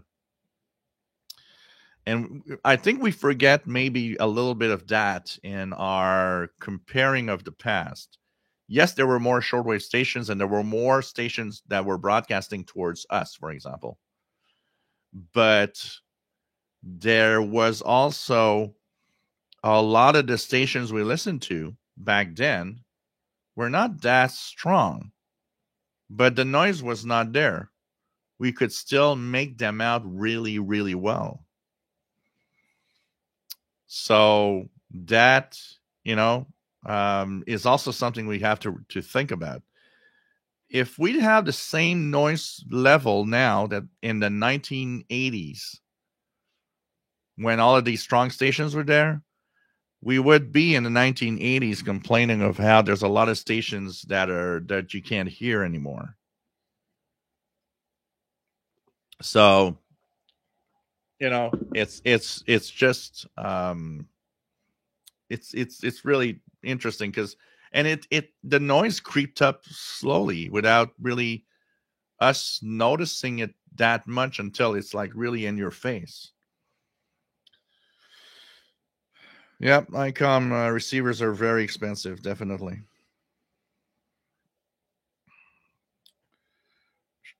Joey D, that's why you have a tuning knob, Joey. You just tune in anything else. That's all. I never complain about Overcomer Ministry or anything like that because I don't listen to it. That's all. I listen to other stuff. That's where you might not enjoy your hobby if you focus all the time on what you don't want to hear. Focus on what you want to listen to instead. Maybe you'll have a better hobby. For the rest, I don't care.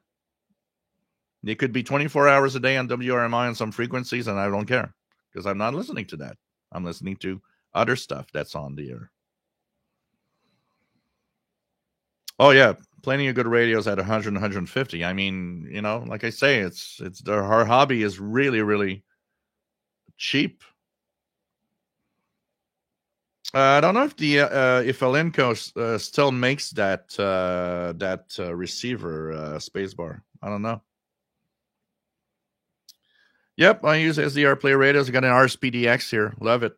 Great SDRs. Great SDRs.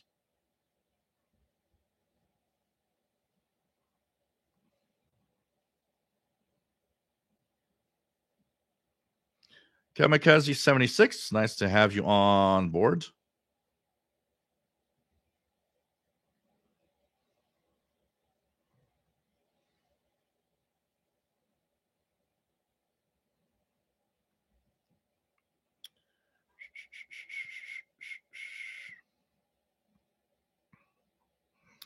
Daniel Mark LeBlanc, nice to have you on board from New Brunswick. The DX version is good, and it's fun to have the antenna inputs, 3 antenna inputs that you can switch through software. If you have more than one antenna, it's really, really nice. Really, really nice.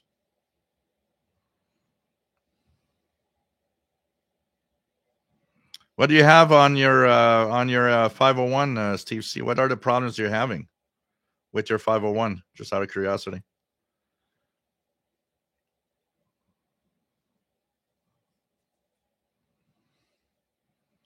Girl Icon, yeah, CHU is actually sending it in 300. Is it 300 baud ASCII?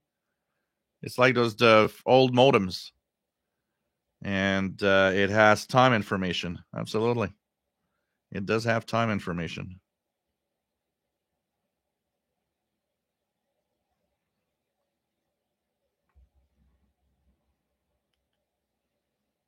Yeah, Matt. Even expensive SDRs are cheaper than the remaining desktops, and I mean, you look at what you have today as even the cheaper SDRs, the capacity and what you have, what they do, and you start to wonder why spend so much money on a desktop when it's much more fun to use an SDR on your PC for the most part, you know.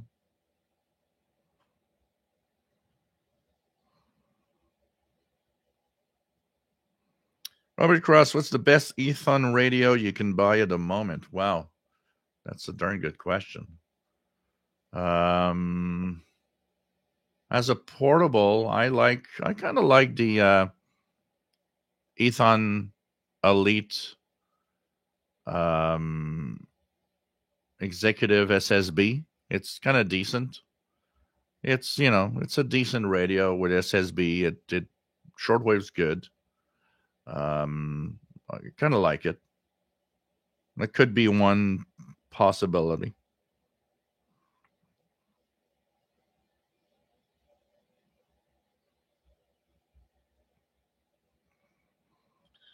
Denny Shortwave uses SDR console at first, but now it's SDR Uno after a few updates. So, yeah, like the 8600, the ICOM 8600 is a wide band. It goes up to 2000. I think it goes up to 2000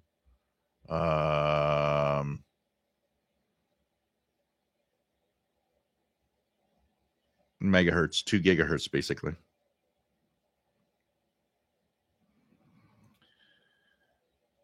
Moon Vision SDR is without doubt the way forward. It's just like a lump metal on my desk with lights and S meter. Call me old fashioned, but that's depending on what we like. We don't, not everybody likes SDRs. Not everybody likes using a computer. Some people like to have a good old big desktop. We do all have, I think, our preferences in there, and it's fine. You know.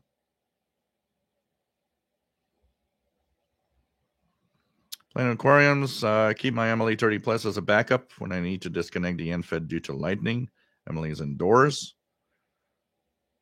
That's a way to use it, definitely. Well, SDR can be portable, Carl Icon. It depends on how you want to set it up. But, look at the, for example, the AirSpy HF Plus is very small.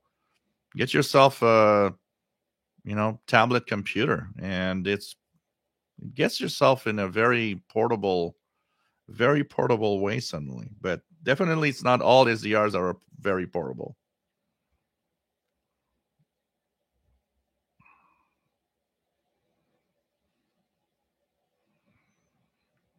Yeah, sometimes you got to be careful. The chargers might not are not all the same, and they don't all necessarily work well with these devices, like the Malachite SDR.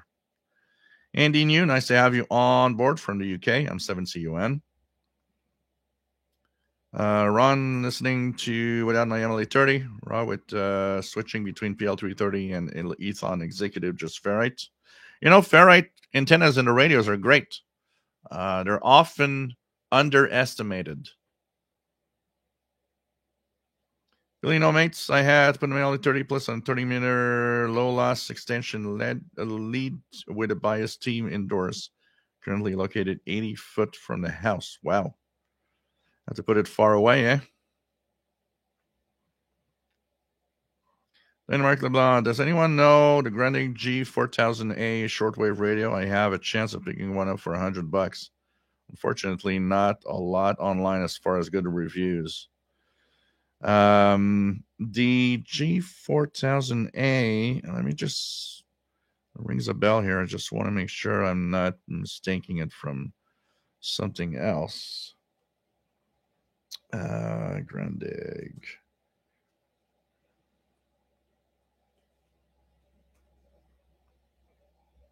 Okay, yeah, that is, yeah, that's what was the number is a variation, but I think that was the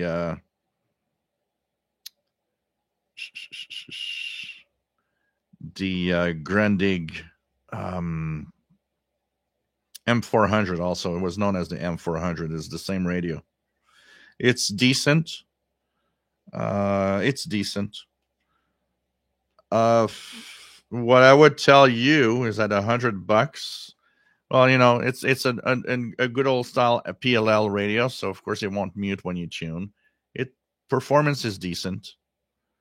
I find $100 a little steep, considering they were sold for about $149 back in the day.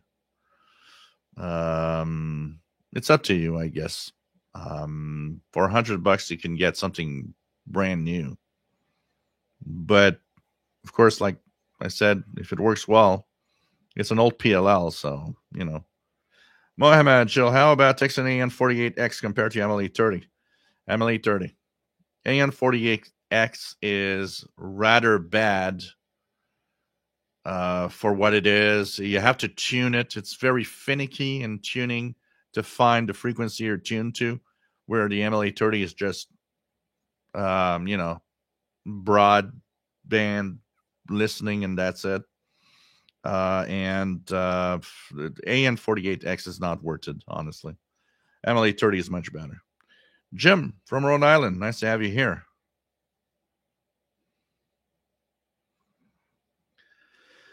Let me go down. Scott Belcher, nice to have you here. I wonder if someone installed the ML830 horizontally with the post supporting it, would it become more omnidirectional like it does for other loops like the F loop? Yeah, it does become more omnidirectional. I've used a ML830 horizontal on the balcony a few times because I wanted to test. It does work horizontally, will work fine. So and it is less. It does become less directional, absolutely. Yeah, Greg, get your H501X. You're gonna love it. 4N radio. Pack up your gear and head to the country away from the noise sources. The expedition is a great way to hear more stations. Even a large city park can lower your noise problems. I have a park that's 5 minutes from here. Just going there is already a huge improvement. It's crazy.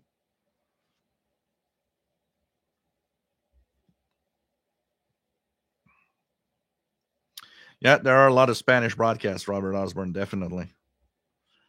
That's where I find myself maybe a little lucky. I might hear a lot more.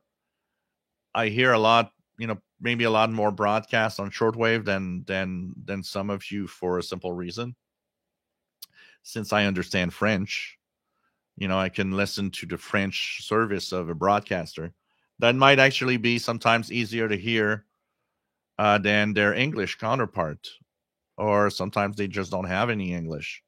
So definitely having more than, understanding more than one language is definitely a good thing. Ron C. George, nice to have you here. Ron C. 4840 at 10 p.m. slot. Comes on, and there's Alex Jones comes on, and there's another signal bleeding in. It only happens on that show. Is it a form of jamming? Generally, it's a strong channel.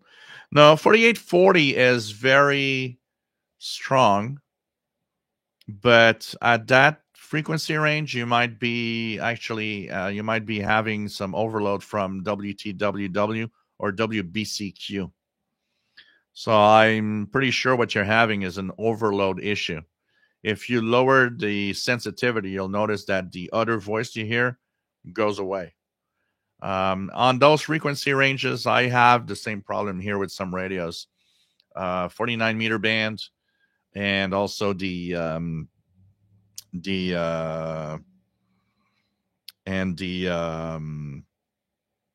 that part of the band, also the 60 meters, 4840. You'll have WBCQ often not that far away on 5130. You'll have WTWW and 5085. It's if all of them are really strong, and here in Montreal area, these are stations that are really powerful. You're getting simply a mixing product within the radio because of the station being so strong. Oh, definitely not the Eton Satellite HD, that's for sure, Spacebar. What's the worst offender in creating noise? Cell phone towers? Honestly, I've never really, I'm surrounded by cell phone towers here. They're not the problem of noise here. The noise problem is much more local than we actually think. A lot of it, or even the majority of it, is what's in your home and your neighbors' homes. It's often extremely close where the noise is all about. There could be some external sources of noise. For example, here I suspect that the Bell cables in the backyard might be part of the problem, but it's much closer than we think most of the time.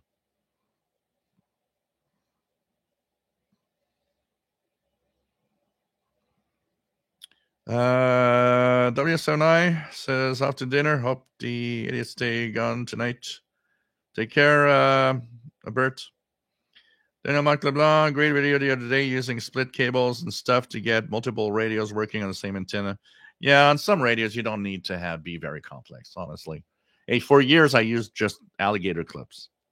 I did see that some radios were interacting, but I also did see that some radios did not and were great connected together. You don't necessarily have to spend a lot of money to have them working. In some cases, yeah. In some cases, no. That's mostly how it is,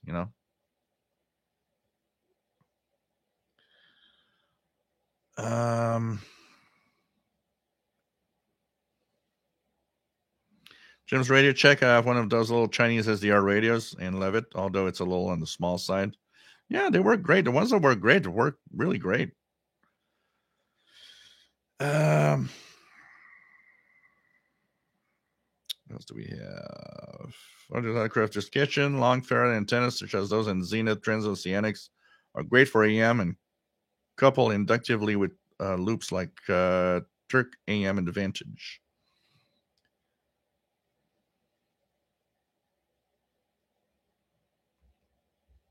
Yeah, no problem, Daniel.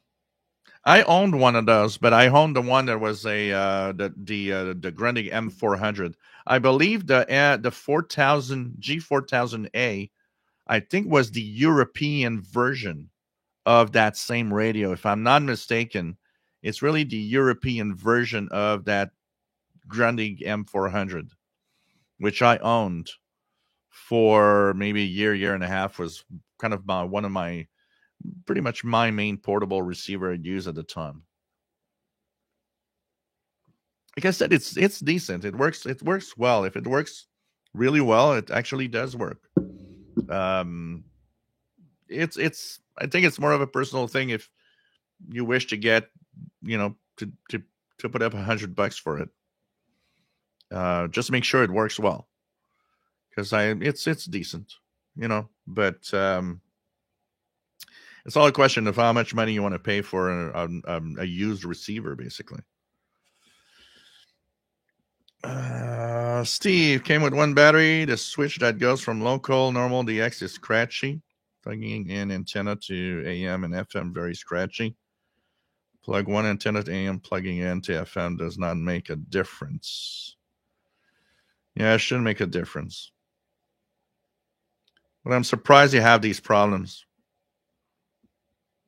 Especially all the number of problems you're talking about. I'm not sure. And you'll see the replacement. But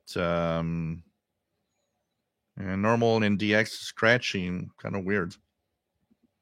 It's kind of weird. What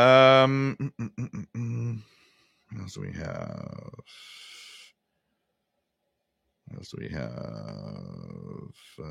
Storm Raiders and Cats, their loop antenna there, it goes well below 500 kilohertz. I understand the MLE30 stops at, well, it doesn't stop at 500. Okay, just to let you, to give you an idea, I get non-directional beacons with it without any problems.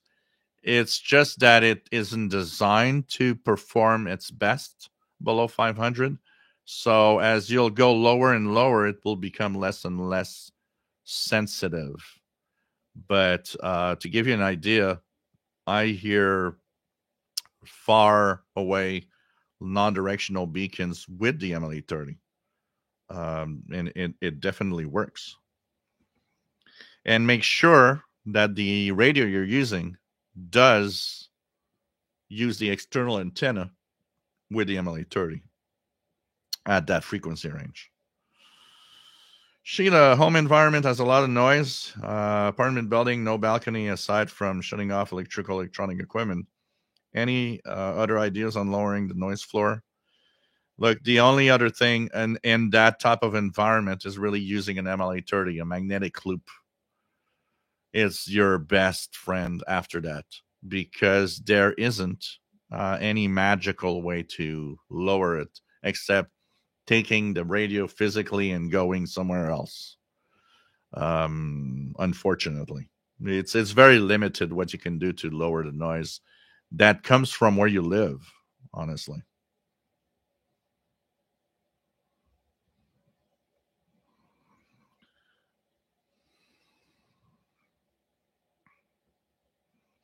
Just ready to check. I use the MLE30 for medium wave reception and that external AM antenna you could plug into the LH750. Ron's Archery. I love the ATS X1 helps me see the scan graph. Mark LeBlanc, what's your opinion on summer and winter listening? Are there any influences on those seasons in respect to propagation? There's huge difference between summer and winter. Actually, month after month, somebody listens a lot. Like I do listen a lot, and I've been listening a lot through the years.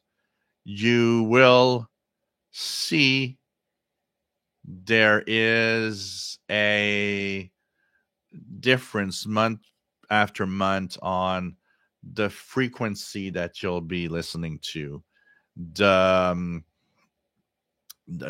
different stations that will be coming in from different regions. So it's for example, one of the things that I will tell you about that is summer is Radio New Zealand for me, 15720. Winter, not much. You won't hear Radio New Zealand in the evening here on the East Coast. At the same time, winter has its own signals that come in. Winter is nice for afternoon propagation. A lot of afternoon propagation from Europe that you won't hear in the summer. There's really a switch, frequencies, upper and lower frequencies, and there's a switch month after month, and the times that you'll listen to will vary with the seasons. There's definitely a difference.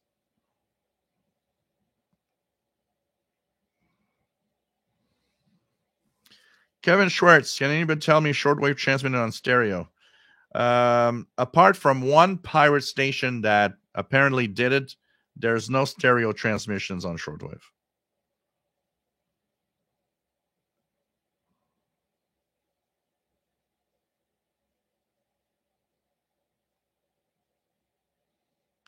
Francis, is there a cure for buying radio sets?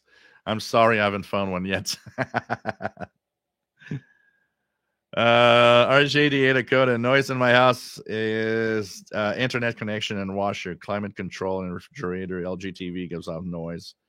My Vizio doesn't. Audio ignitions. Yeah. There's a lot of stuff. That sounds good, Matt. I want to have some fish and chips. I haven't eaten fish and chips in such a long time. Take care, Matt. Stay safe.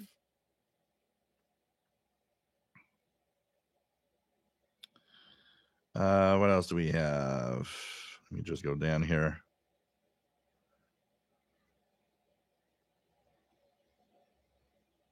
I'm not sure AM stereo is still used in North America. I'm not sure. I don't know. I don't know if there's still one station in AM stereo in North America.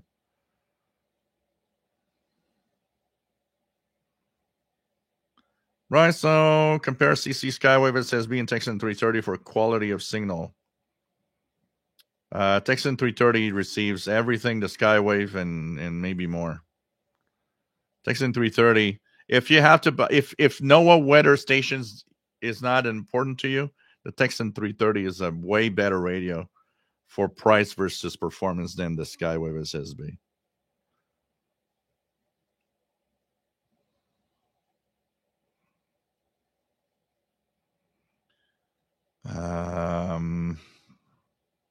What else do we have?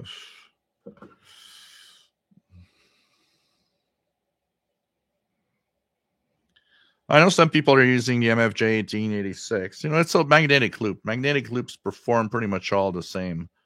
I have a W6LVP loop, which is super expensive, and honestly, I would not buy one again for sure. I would buy an MLE30. There's almost no difference in performance between them. Some radios and cats, not sure if the Radio Shack DX39 external antenna jack goes below 500. Yeah, I don't think so. Most portables don't. Most portables don't in general. Paul, VT Radio, AA1SU. Nice to have you here. Had the program on at the start, but wanted to finish 20-minute projects. David Mark LeBlanc, moved one of my loop antennas an additional 10 feet. Surprised that it really doesn't work better. I'm probably going to put it back where it was. Also causes vibration on my house when windy. Yeah, sometimes it's the amount of distance that you have to really put it far is so much that 5, 10, 15 feet just doesn't change anything.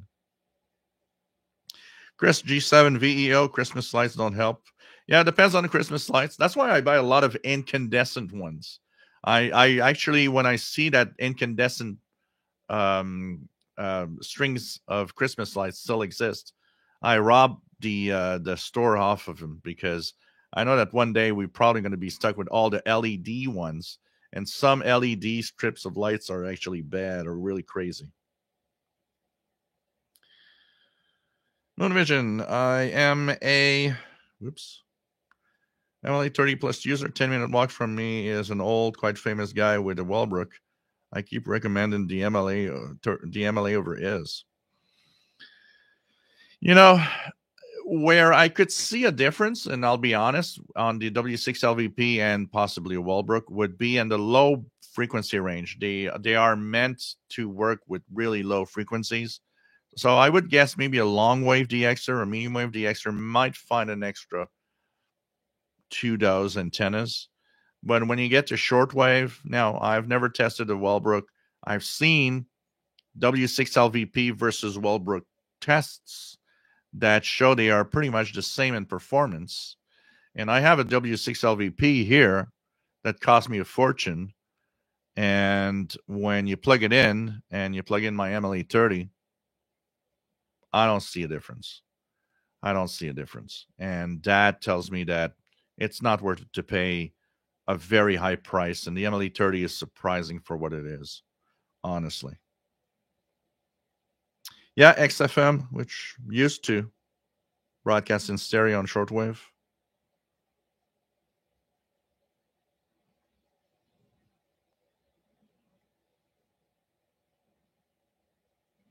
Kevin Schwartz, I'm going to have one set up. I'm going to transmit stereo when my shortwave station goes on 5045. So you'll have to use a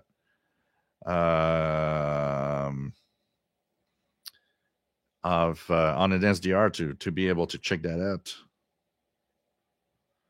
Monsieur, you miss Moms in Verdun, best fish and chips. Oh, really? You guys are making me hungry now. In the past 50 years of shortwave receiver, what's your all-time favorite? Wow, it's hard to say.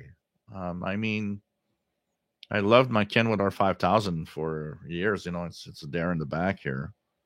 Um,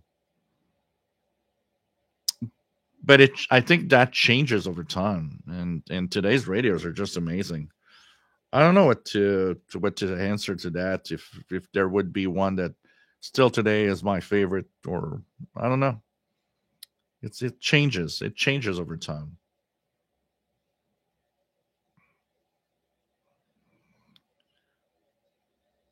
J Dakota, only a handful of Sequam quality radio stations left, but I hear AM stereo is trying to make a small comeback. Problem is, no radios are sold with that. You know.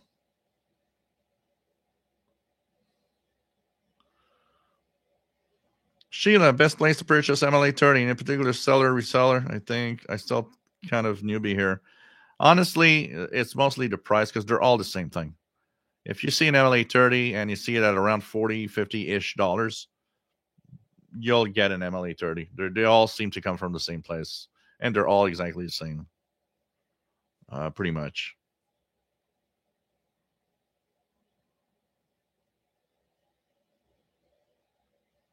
Spacebar. What I like about buying radios is that they don't shout at me for buying another radio.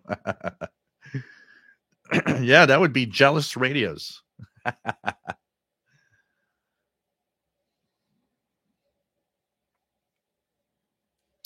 Justin, the MLA30 took my listening from an ETM scan of 5 to 6 noisy station scans to 40 or 60 stations. A lot of those stations are good signal. It's great buy, definitely. And a noisy environment, it's amazing, definitely. Keegan DXer having pepper jack cheese and apple juice. Thank you, Bob Raymond, and have a good dinner there. Stay safe. Thanks for the tip. How big is DRM radio over in Canada? I pick up some here in UK, but looks a bit of a pain to get working with Dream software, especially over remote desktop. It's even more difficult here because pretty much no one is broadcasting DRM towards us. So we are left with DRM signals that sometimes are strong, but kind of difficult to decode because they're not strong enough most of the time. David White, if you were going to buy just one today, which one would it be? I'd probably pick up if I have to buy just one today, I'd pick up an SDR. So I'd probably pick up an SDR play or, some device, basically.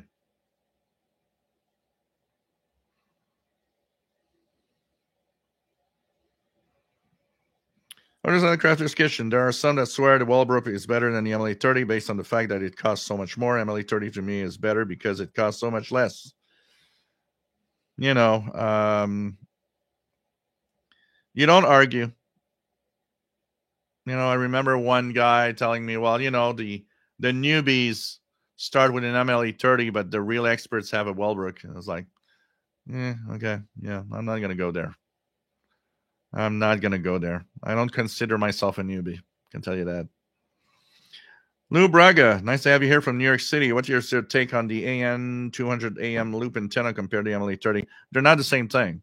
The AN200 is a medium wave dedicated antenna. So it's not the same as the MLA30, which is an antenna that you could put outdoors. So it's you're not in the same league here. We're not talking about the same thing. The N200 is really an AM loop. Would it beat an MLA30? That's a good question. I think the MLA30 might beat the N200 because it's outside, but even then, you never know. But they're not the same thing. You can't really compare those two radios.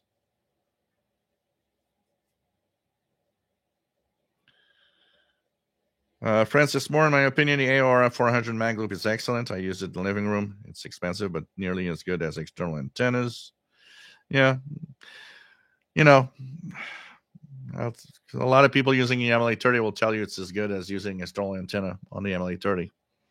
But the important thing is that whatever you have, you're happy with it, and it works. And the rest, well,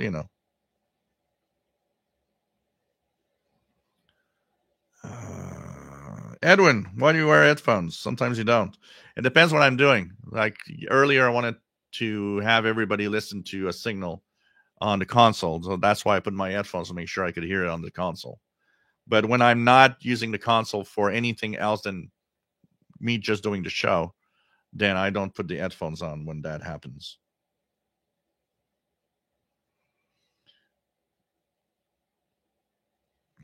Daniel, hope you do a radio tour of your Radio Shack someday. I'd like to see your private collection. I've done that in the past, and it's been a very long time since I've done it. Going through all the radios I got, that will be something in the near future, for sure.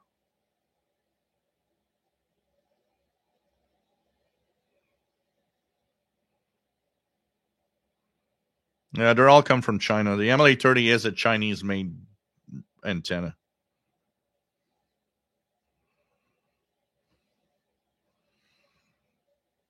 I have 3 MLA30s, and my first one that I got came here in not even a week. The second that I bought took a month and a half, and the third that I bought took about 3 weeks. It's so weird.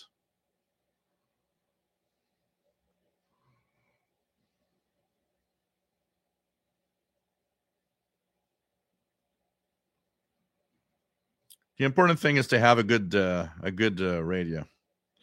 So, hey guys, I'm going to end the show. I'm a little tired. I had a really big week, and I got a little Zoom to attend at in 45 minutes. So, I want to do the drawing for the mug. It's time for the big winner of the Paul the Cat mug. So I've got all the papers here, like you guys can see. There's a lot of papers in there, and I'm gonna take a name here, and so the winner of the mug, Francis. I don't know how you pronounce the other name. Poch, Francis, Poch, is the big winner of the Paul the Cat mug. So I'll be in contact with you on email, and for your full postal address, and be sending you the mug. So congratulations, Francis, for winning the Paul the Cat mug. So Daniel, Michael, you're planning a Halloween or an Christmas show? Halloween? What's the day of Halloween this year? Let me just go down here. Halloween is on a Monday. I don't know yet. I know in the past years I used to do an Halloween special, but it's so close to the weekend. I'm not sure I'm going to do it. I have no idea yet. As for Christmas, we'll see what Christmas brings. And we'll decide at that time. Chris G7VO, I've not updated my FT450 yet. I think it's going to be maybe around Christmas. I'm going to see what I'm going to do. But for now, still on the FT450. So thanks, everybody, for the show today. We'll be back on Wednesday. And stay safe. Always fun to be here. Thanks for those that gave me a little tip. And see you Wednesday at 8 p.m. Eastern Daylight Time. That's 0 hours UTC, Thursday for most of the world. Take care, my friend. It was a lot of fun to be here today, as usual. Bye-bye there.